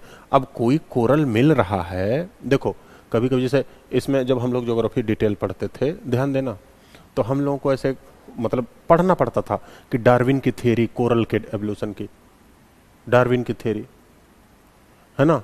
तो ऐसे कई कई थियरी पढ़नी पड़ती थी। तो कहा जाता था थियरी पढ़, कोई कोरल एकदम नीचे मिले, कोई समुद्र में गया, कोरल नीचे मिल रहा है, 400 मीटर 500 मीटर के नीचे मिल रहा है, 400 मीटर 500 मीटर के नीचे मिल रहा है। हाँ बेटा, ये ऐसे लिख लो, संतोष।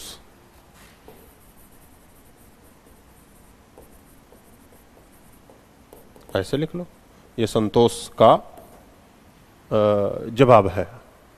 ठीक है, शैलो वाटर कहां मिलेगा? तो मान लेते हैं कोई कोरल 400 मीटर 500 मीटर के नीचे मिल रहा है, 1 किलोमीटर के नीचे मिल रहा है, 2 किलोमीटर के नीचे, इसका मतलब वो कोरल तो वहां तो नहीं होगा।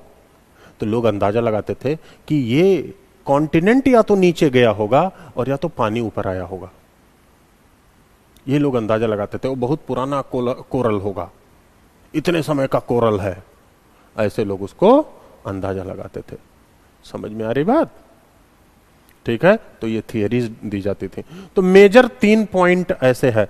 अब कहीं लिखा हुआ मिल जाए ऑक्सीजनेटेड वाटर होना चाहिए, अरे यार ऑक्सीजनेटेड होगा ही, ऊपर रहेगा तो ऑक्सीजनेटेड होगा, ये सब मैं नहीं लिखने जा रहा हूं। समझे? ठीक है, ठीक। अगला, इसमें एक और कर सकते हो, इसी पेज में हम कर दें।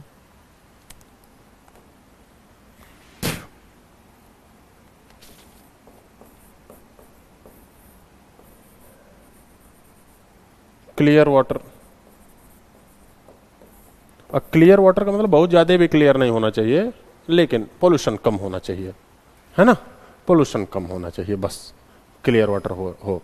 बहुत अच्छा संतोष, ये संतोष जब आप बता रहे हैं क्लियर वाटर सेडिमेंटेशन फ्री होना चाहिए, तो बढ़िया है, ठीक है ना, ये भी चौथा पॉइंट कर सकते हो। ठीक है, इतना है। अगला,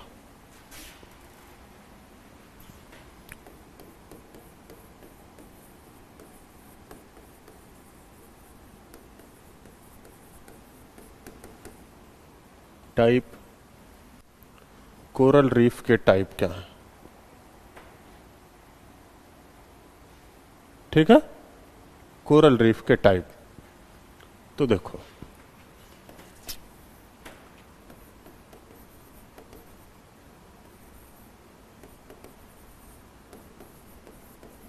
फ्रिंजिंग,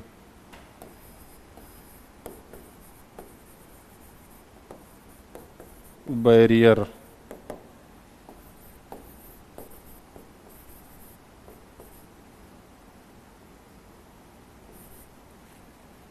एटॉल,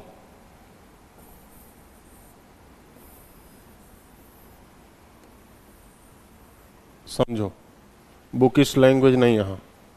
जैसे मान लेते हैं कोई ऐसे कोस्ट हो, ये नियर द कोस्ट होता है, तो मान लेते हैं कोई ऐसे कोस्ट हो, इसमें ऐसे पानी हो, ये कोस्ट है, इसमें ऐसे पानी है, यहां रीफ ऐसे कोस्ट के पास ही डेवलप हो गया, ऐसे रीफ डेवलप हो गया, ठीक है, तो ये कोस्ट के पास ही होगा, बैरियर रीफ।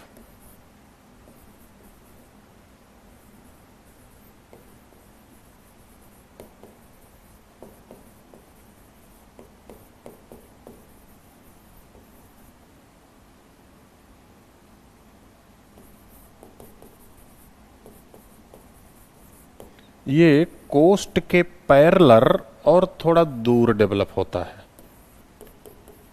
तो जैसे मान लेते हैं ये कोस्ट है, ये कोस्ट है, इतना पानी भरा है, ये पानी भरा है, अब ये कोस्ट है, इससे थोड़ा दूर ऐसे डेवलप होगा, ऐसे दूर डेवलप होगा। इसका मतलब इधर से कोई आएगा तो कोस्ट पे आने के लिए बैरियर का काम करेगा, कोस्ट पे आने के लिए ये बैरियर का काम कर रहा है, इसीलिए इसे बोला गया बैरियर रीफ। अब फिर से देखो, इसी बैरियर रीफ में ये ऐसे देखो, इसी बैरियर रीफ में ये जो मिलता है इसी को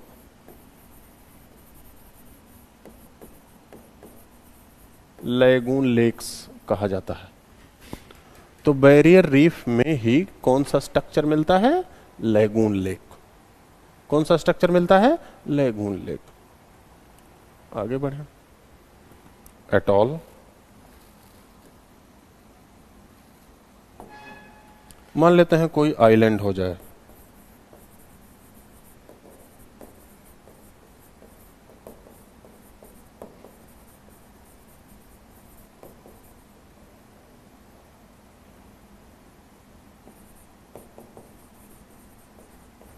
मान लेते हैं ऐसे बैरियर रीफ हो, ये बैरियर रीफ हो, ये कोई आइलैंड हो,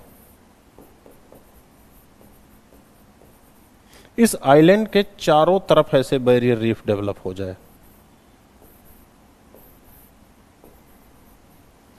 ऐसे चारों तरफ बैरियर रीफ डेवलप हो जाए, है ना, चारों तरफ डेवलप हो जाए, तो आइलैंड के चारों तरफ डेवलप हो जाए, वैसे बैरियर रीफ डेवलप हो जाए, तो इसी को एटॉल बोल देते हैं। क्या बोल देंगे? एटॉल।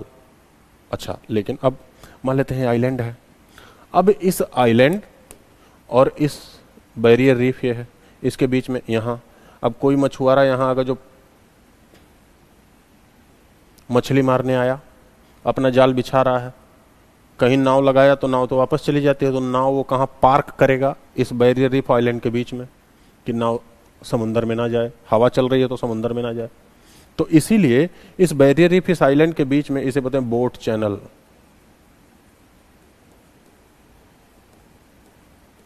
तो आपसे पूछा जाए बोट चैनल्स कहां मिलते हैं?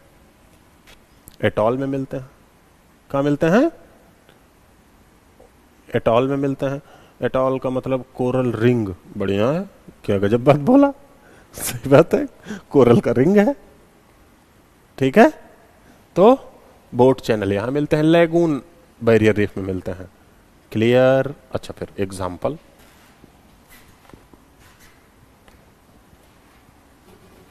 एग्जाम्पल इसका example, oh sorry sorry sorry,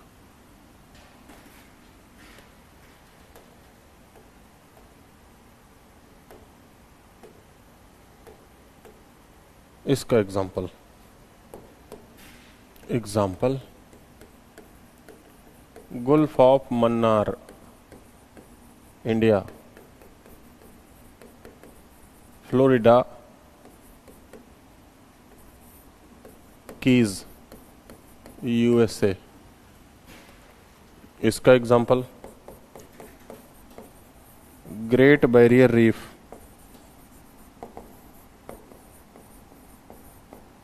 Australia. दिखियो रहा है उधर, नहीं दिख रहा है तो इधर कर देता है। इसका example Fiji atoll, Tuvalu atoll, Nauru atoll. Australia के नॉर्थ ईस्ट में देखोगे तो ये सब मिलेगा, है ना।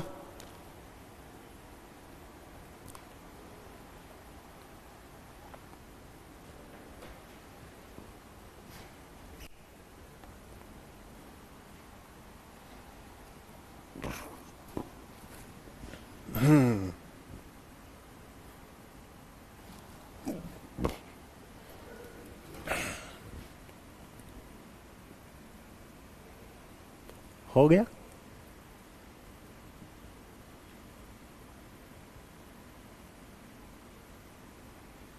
लक्षद्वीप,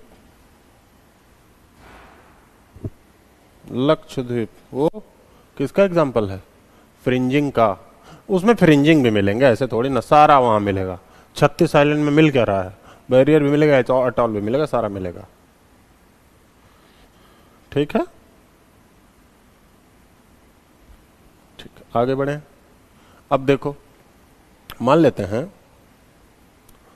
हैं कोई ओशन में पोल्यूशन ज्यादा कर दिया तो ये कोरल खत्म हो जाएंगे।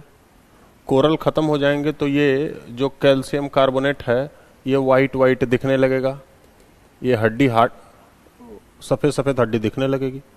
तो जब सफेद सफेद ओरिजिनल कलर दिखा जाए तो उसी को कोरल ब्लीचिंग।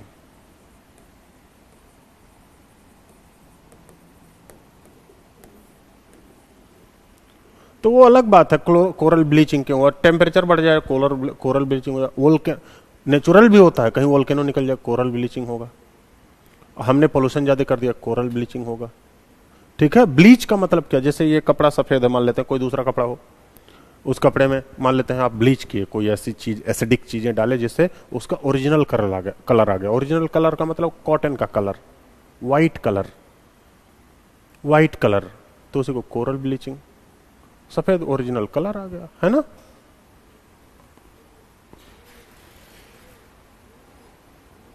हाँ हाँ संतोष, ग्रेट बैरियर रीफ ऑस्ट्रेलिया ये वर्ल्ड का लार्जेस्ट कोरल रीफ है। ठीक है, दुनिया का सबसे बड़ा कोरल रीफ है, दुनिया का सबसे बड़ा कोरल रीफ है। आगे बढ़े।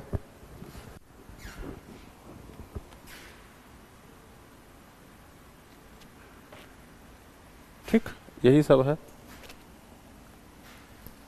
अब एक छोटा सा और टॉपिक कुछ देर हमारे पास है, पढ़ लो। पढ़ना क्या है, टॉपिक ये नहीं पढ़ना है, ये तो आपको मैं बता रहा हूं कि इस तरीके से इसे भी पढ़ लेना। वर्ल्ड का एटलस, अफ्रीका कल बताया कि अफ्रीका ऐसे पढ़ लीजिएगा। आज ऐसे कोशिश कीजिए ये पढ़ लेने की।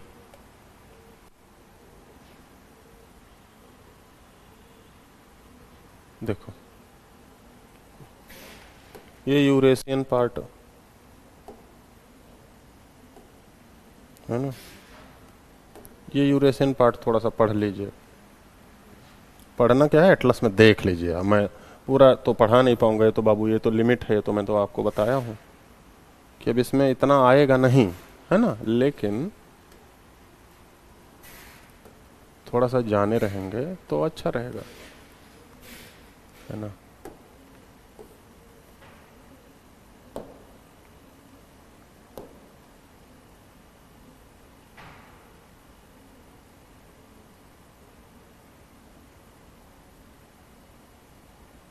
कोई यही मैप लगा देते हैं, इसको हटा देते हैं, यही मैप लगा देते हैं, है ना, इसको हटा देते हैं।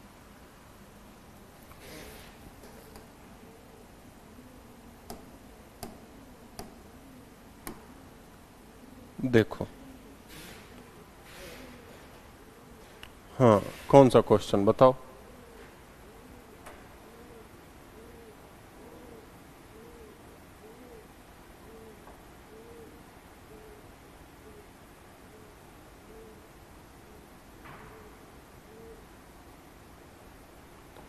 टेम्परेचर इन्वेजन बताने के लिए मुझे पूरा डायाबेटिक, एडियाबेटिक, ड्राई एडियाबेटिक, ये सब पूरा सब कुछ बताना पड़ेगा। पता लगा 2 क्लास इसी में चला गया, वो आपके एग्जाम में नहीं आएगा। दूसरा, कोपेन क्लासिफिकेशन, है ना, कोपेन क्लासिफिकेशन, इतना भयानक कोपेन क्लासिफिकेशन भी नहीं आएगा। कोपेन क्लासिफिकेशन चलो दिमाग में आ रहा है, कोपेन एक थिंकर है। कोपेन, ये कोपेन एक थिंकर है। ज्योग्राफी ऑप्शनल वाले पढ़ते हैं इसे, एनसीईआरटी में दिया, इसका मतलब ये थोड़ी ना कि ऐसे पढ़ लोगे। तो कोपेन ने कहा क्या, सुन लो, चलो नाम आया। देखो, टेम्परेचर इन्वेजन बताने के लिए adiabatic, diabetic thermal change, diabetic, dry adiabatic thermal change, पूरा एक चैप्टर है बेटा, वहां हमें मत ले जाओ, वो एग्जाम में नहीं आया है। ऐसे वनडे एग्जामिनेशन में तो नहीं पूछेगा। ऐसे ऐसे करोगे तो मतलब दुनिया भर के टॉपिक हैं। कोपेन वाला देखो, कोपेन ने क्या कहा, देखो, कोपेन ने इस तरीके से उन्होंने बांटा है। तो कोपेन ने कहा जहां टेम्परेचर ज्यादा हो प्लस ह्यूमिडिटी भी ज्यादा हो। पहला, कोपेन ने कहा जहां टेम्परेचर ज्यादा लेकिन ह्यूमिडिटी कम हो। जहां टेम्परेचर ज्यादा, ह्यूमिडिटी कम हो, टेम्परेचर सामान्य हो, नॉर्मल हो, ह्यूमिडिटी भी नॉर्मल हो। अब टेम्परेचर फिर कम, फिर इसी को क्या, ह्यूमिडिटी भी कम होगा। तो कोपेन ने टेम्परेचर और ह्यूमिडिटी के बेस पे ध्यान देना बेटा। मेन पोल्यूशन का कारण कोरल बीच होता है, कोरल का फॉर्मेशन, पोल्यूशन वाटर में, हाँ बेटा। मेन कोपेन ने क्या कहा, इसी टेम्परेचर और ह्यूमिडिटी के आधार पर उन्होंने अपने क्लाइमेट का क्लासिफिकेशन दिया। जैसे देखो, इसको उन्होंने बोला मेगाथर्म,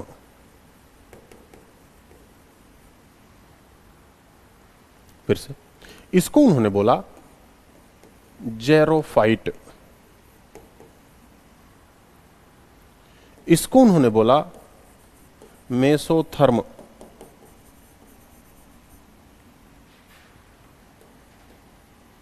मेगा, मेसो, इसे माइक्रोथर्म।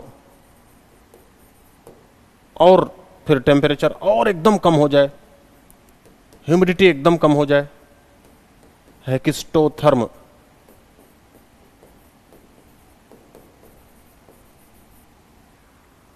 अच्छा, अब कोपेन ने फिर क्या कहा, इसको एक एक लेटर दे दिया, ए, बी, सी, डी, ई, ऐसे लेटर दे दिया। अब देखना कैसे, ध्यान से समझो। अभी देखो सब कॉन्सेप्ट समझ में आ जाएगा। पता नहीं कैसे आप लोग पढ़ते हैं यार ज्योग्राफी, ध्यान से कॉन्सेप्ट समझो। तो ए बी सी डी दे दिया, फिर से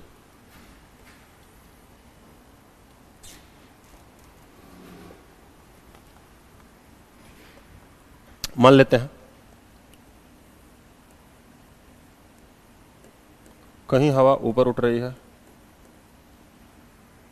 बारिश हो रही है, कहीं बारिश हो रही है, कहां, गर्मी में, कहीं बारिश हो रही है ठंडी में। चलो ध्यान दो, गर्मी में बारिश हो रही है, इसका मतलब ये रीजन, इसका मतलब गर्मी में बारिश हो रही है, ये रीजन।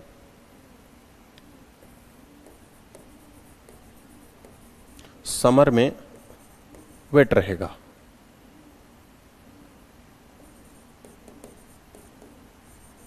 विंटर में ड्राई रहेगा।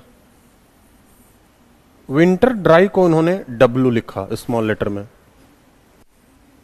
फिर से ये रीजन विंटर में ड्राई हो रहा है, जैसे केरल वाला रीजन समर में वेट है, विंटर में ड्राई है। तमिलनाडु वाला रीजन अभी बारिश हो रही है खूब, तो यहां विंटर वेट है, समर ड्राई है, इसको स्मॉल एस लिखा। कोपेन के चक्कर में तो लोग पड़ गए। देखो ये कॉन्सेप्ट नहीं पता होगा, दिक्कत इसीलिए हो रही है। तो इस कॉन्सेप्ट को देख लो, ऐसे जैसे मान लेते हैं कोपेन क्लासिफिकेशन मैप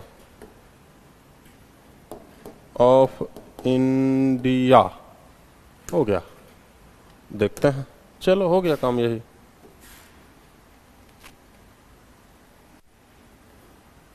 निकल जा भाई कोपेन साहब।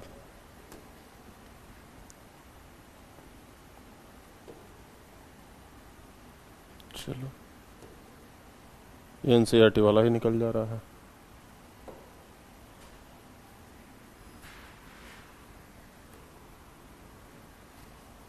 चलो देख लो, है ना।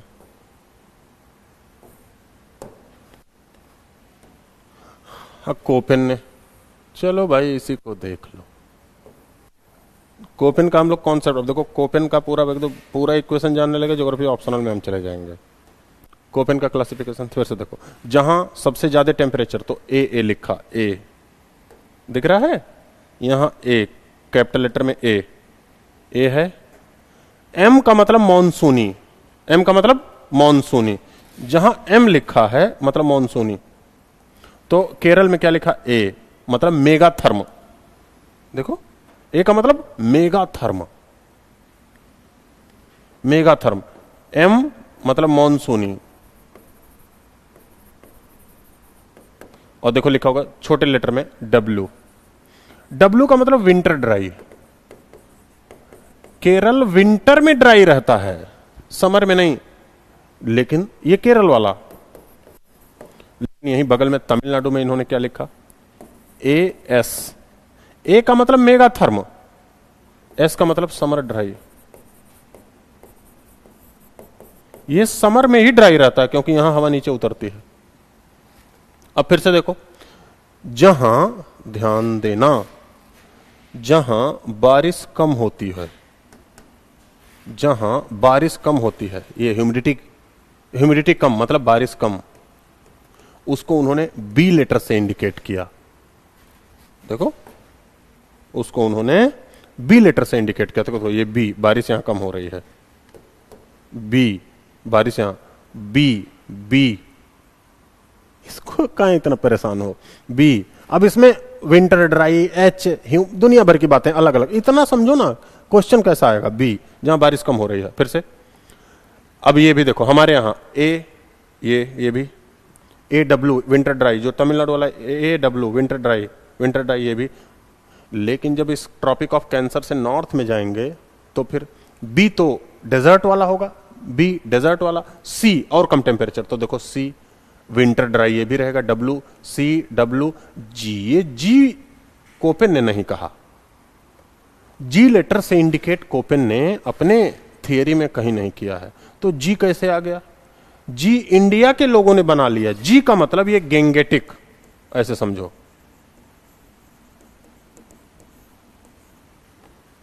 तो जी जब आए तो गेंगेटिक समझ लेना है। और कम टेम्परेचर में जाओगे, सी के बाद सी, डी जाओगे तो डी देखो यहां मिला। और कम टेम्परेचर में ई चले जाएंगे। यही सिंपल सा कॉन्सेप्ट है। आपको लगा देखो यही तो सिंपल सा कॉन्सेप्ट है। जेरोफाइट का मतलब क्या, डेजर्ट ना, इसे डेजर्ट जहां ह्यूमिडिटी, रेन कम, टेम्परेचर ज्यादा, डेजर्ट। कितना, ये सब मुद्दा नहीं है, ये सब कभी मुद्दा ही नहीं बना कि कोपेन का क्लासिफिकेशन। अच्छा चलो भाई, एक चीज और आपका वैलिड, ये इसे देख लेते हैं। देखो यूरेशियन मैप में भी जैसे देखो यहाँ नॉर्थ सी है, इसके साउथ में जाओगे बेरेंट सी, कारा, लेप्टब, ईस्ट साइबेरियन सी, चुकची सी, चुकची सी से आएंगे बेरिंग सी। तो अगर जो हम इधर से इधर ध्यान दें तो एक तरफ ऐसे नॉर्थ सी यूरेशियन में, नॉर्थ सी से इधर आएंगे बेरेंट सी, बेरेंट सी से आएंगे कारा, कारा सी से इधर आए लेप्टेब, लेप्टेब से इधर आए ईस्ट साइबेरियन सी,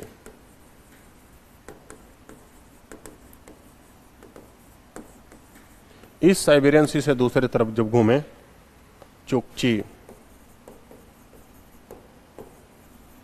चुकची सी से फिर बेरिंग सी, यही बीच में मिलेगा बेरिंग स्ट्रेट। आपको बताया भी था यही, ये यूएसए इधर मिलेगा, इधर एशिया है ही, को अलग करता है। और एक बार ऐसे टहलते हुए इधर की देख लिए, फिर यहां से टहलते हुए यहां देखे ये कमचटका पेनिनसुला, अभी यहां भूकंप आया था, ये कमचटका पेनिनसुला, फिर से देखो ये कुरिल आइलैंड, ये देखो साकलिन आइलैंड, साकलिन आइलैंड, ये देखो होकैडो, होन्सू, सिकोकू, क्यूसू,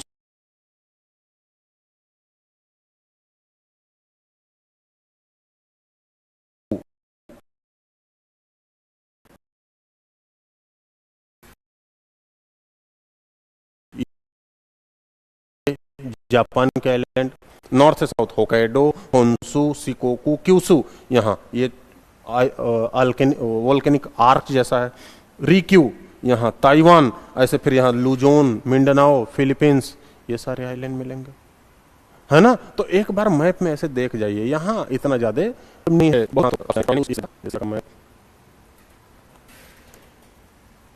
ठीक है। तो यहाँ देखो यही तो आपको मिल रहा है, साकलिन, होकैडो, होन्सू, सिकोकू, क्यूसू, रिक्यू, ताइवान, यहाँ फिलीपींस का लुजोन, फिलीपींस आइलैंड, यहाँ ब्रुनई आइलैंड, ठीक है, यहाँ पालावान आइलैंड, इंडोनेशिया के सारे आइलैंड है ना। तो इसी तरीके से एक बार इन सबों को भी देख जाइएगा।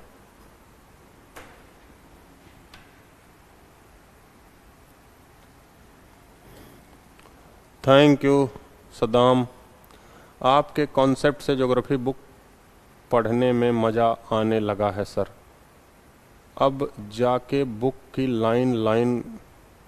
लाइन को लाइन कर पाता हूं, थैंक यू। अच्छा, थैंक यू अगर जो मैं इतना मदद कर पाया इस 15 दिन में, आज तो मेरा 14वां दिन है, अभी 2-1 दिन हम क्लास करेंगे, छोटे छोटे टॉपिक, है ना।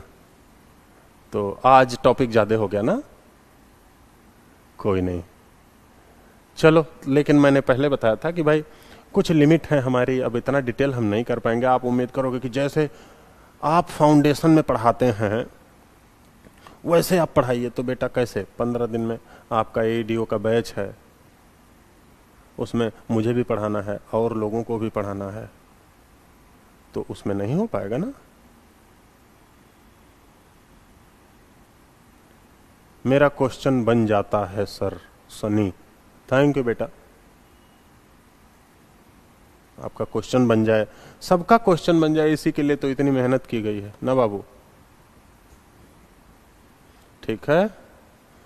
तो कल मिलेंगे, कल क्या है, बृहस्पतिवार, परसों भी मिलेंगे, ठीक है।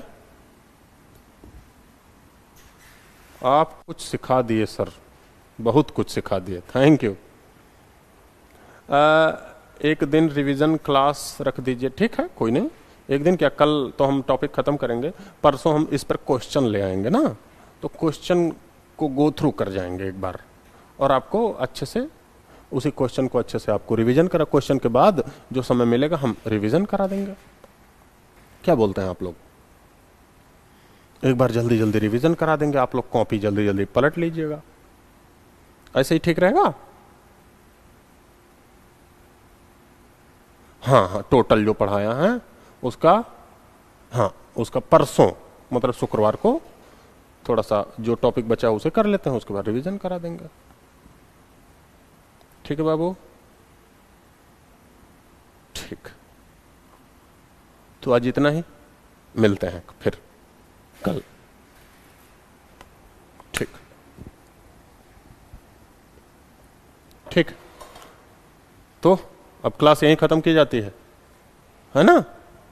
मिलते हैं, और आप लोग खूब मेहनत से पढ़िए और ईश्वर करे सेलेक्ट होइए जल्दी से। और मेरे लिए बस इतना ही कि कभी मिलना उलना तो पहचान जाना बस, कि सर डी के सर हैं, बस पहचान जाना इतना ही बहुत है। ठीक है, कि मैं तो आपका चेहरा देख नहीं रहा हूं, आप तो रोज देख रहे हो, है ना? तो बस इतना ही बहुत है मेरे लिए।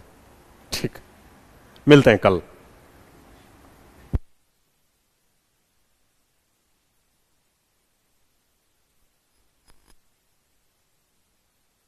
हाँ भाई, क्वेश्चन का पीडीएफ देंगे, देते नहीं हैं? एकदम देंगे। ठीक है बेटा, आप क्लास खत्म करते हैं।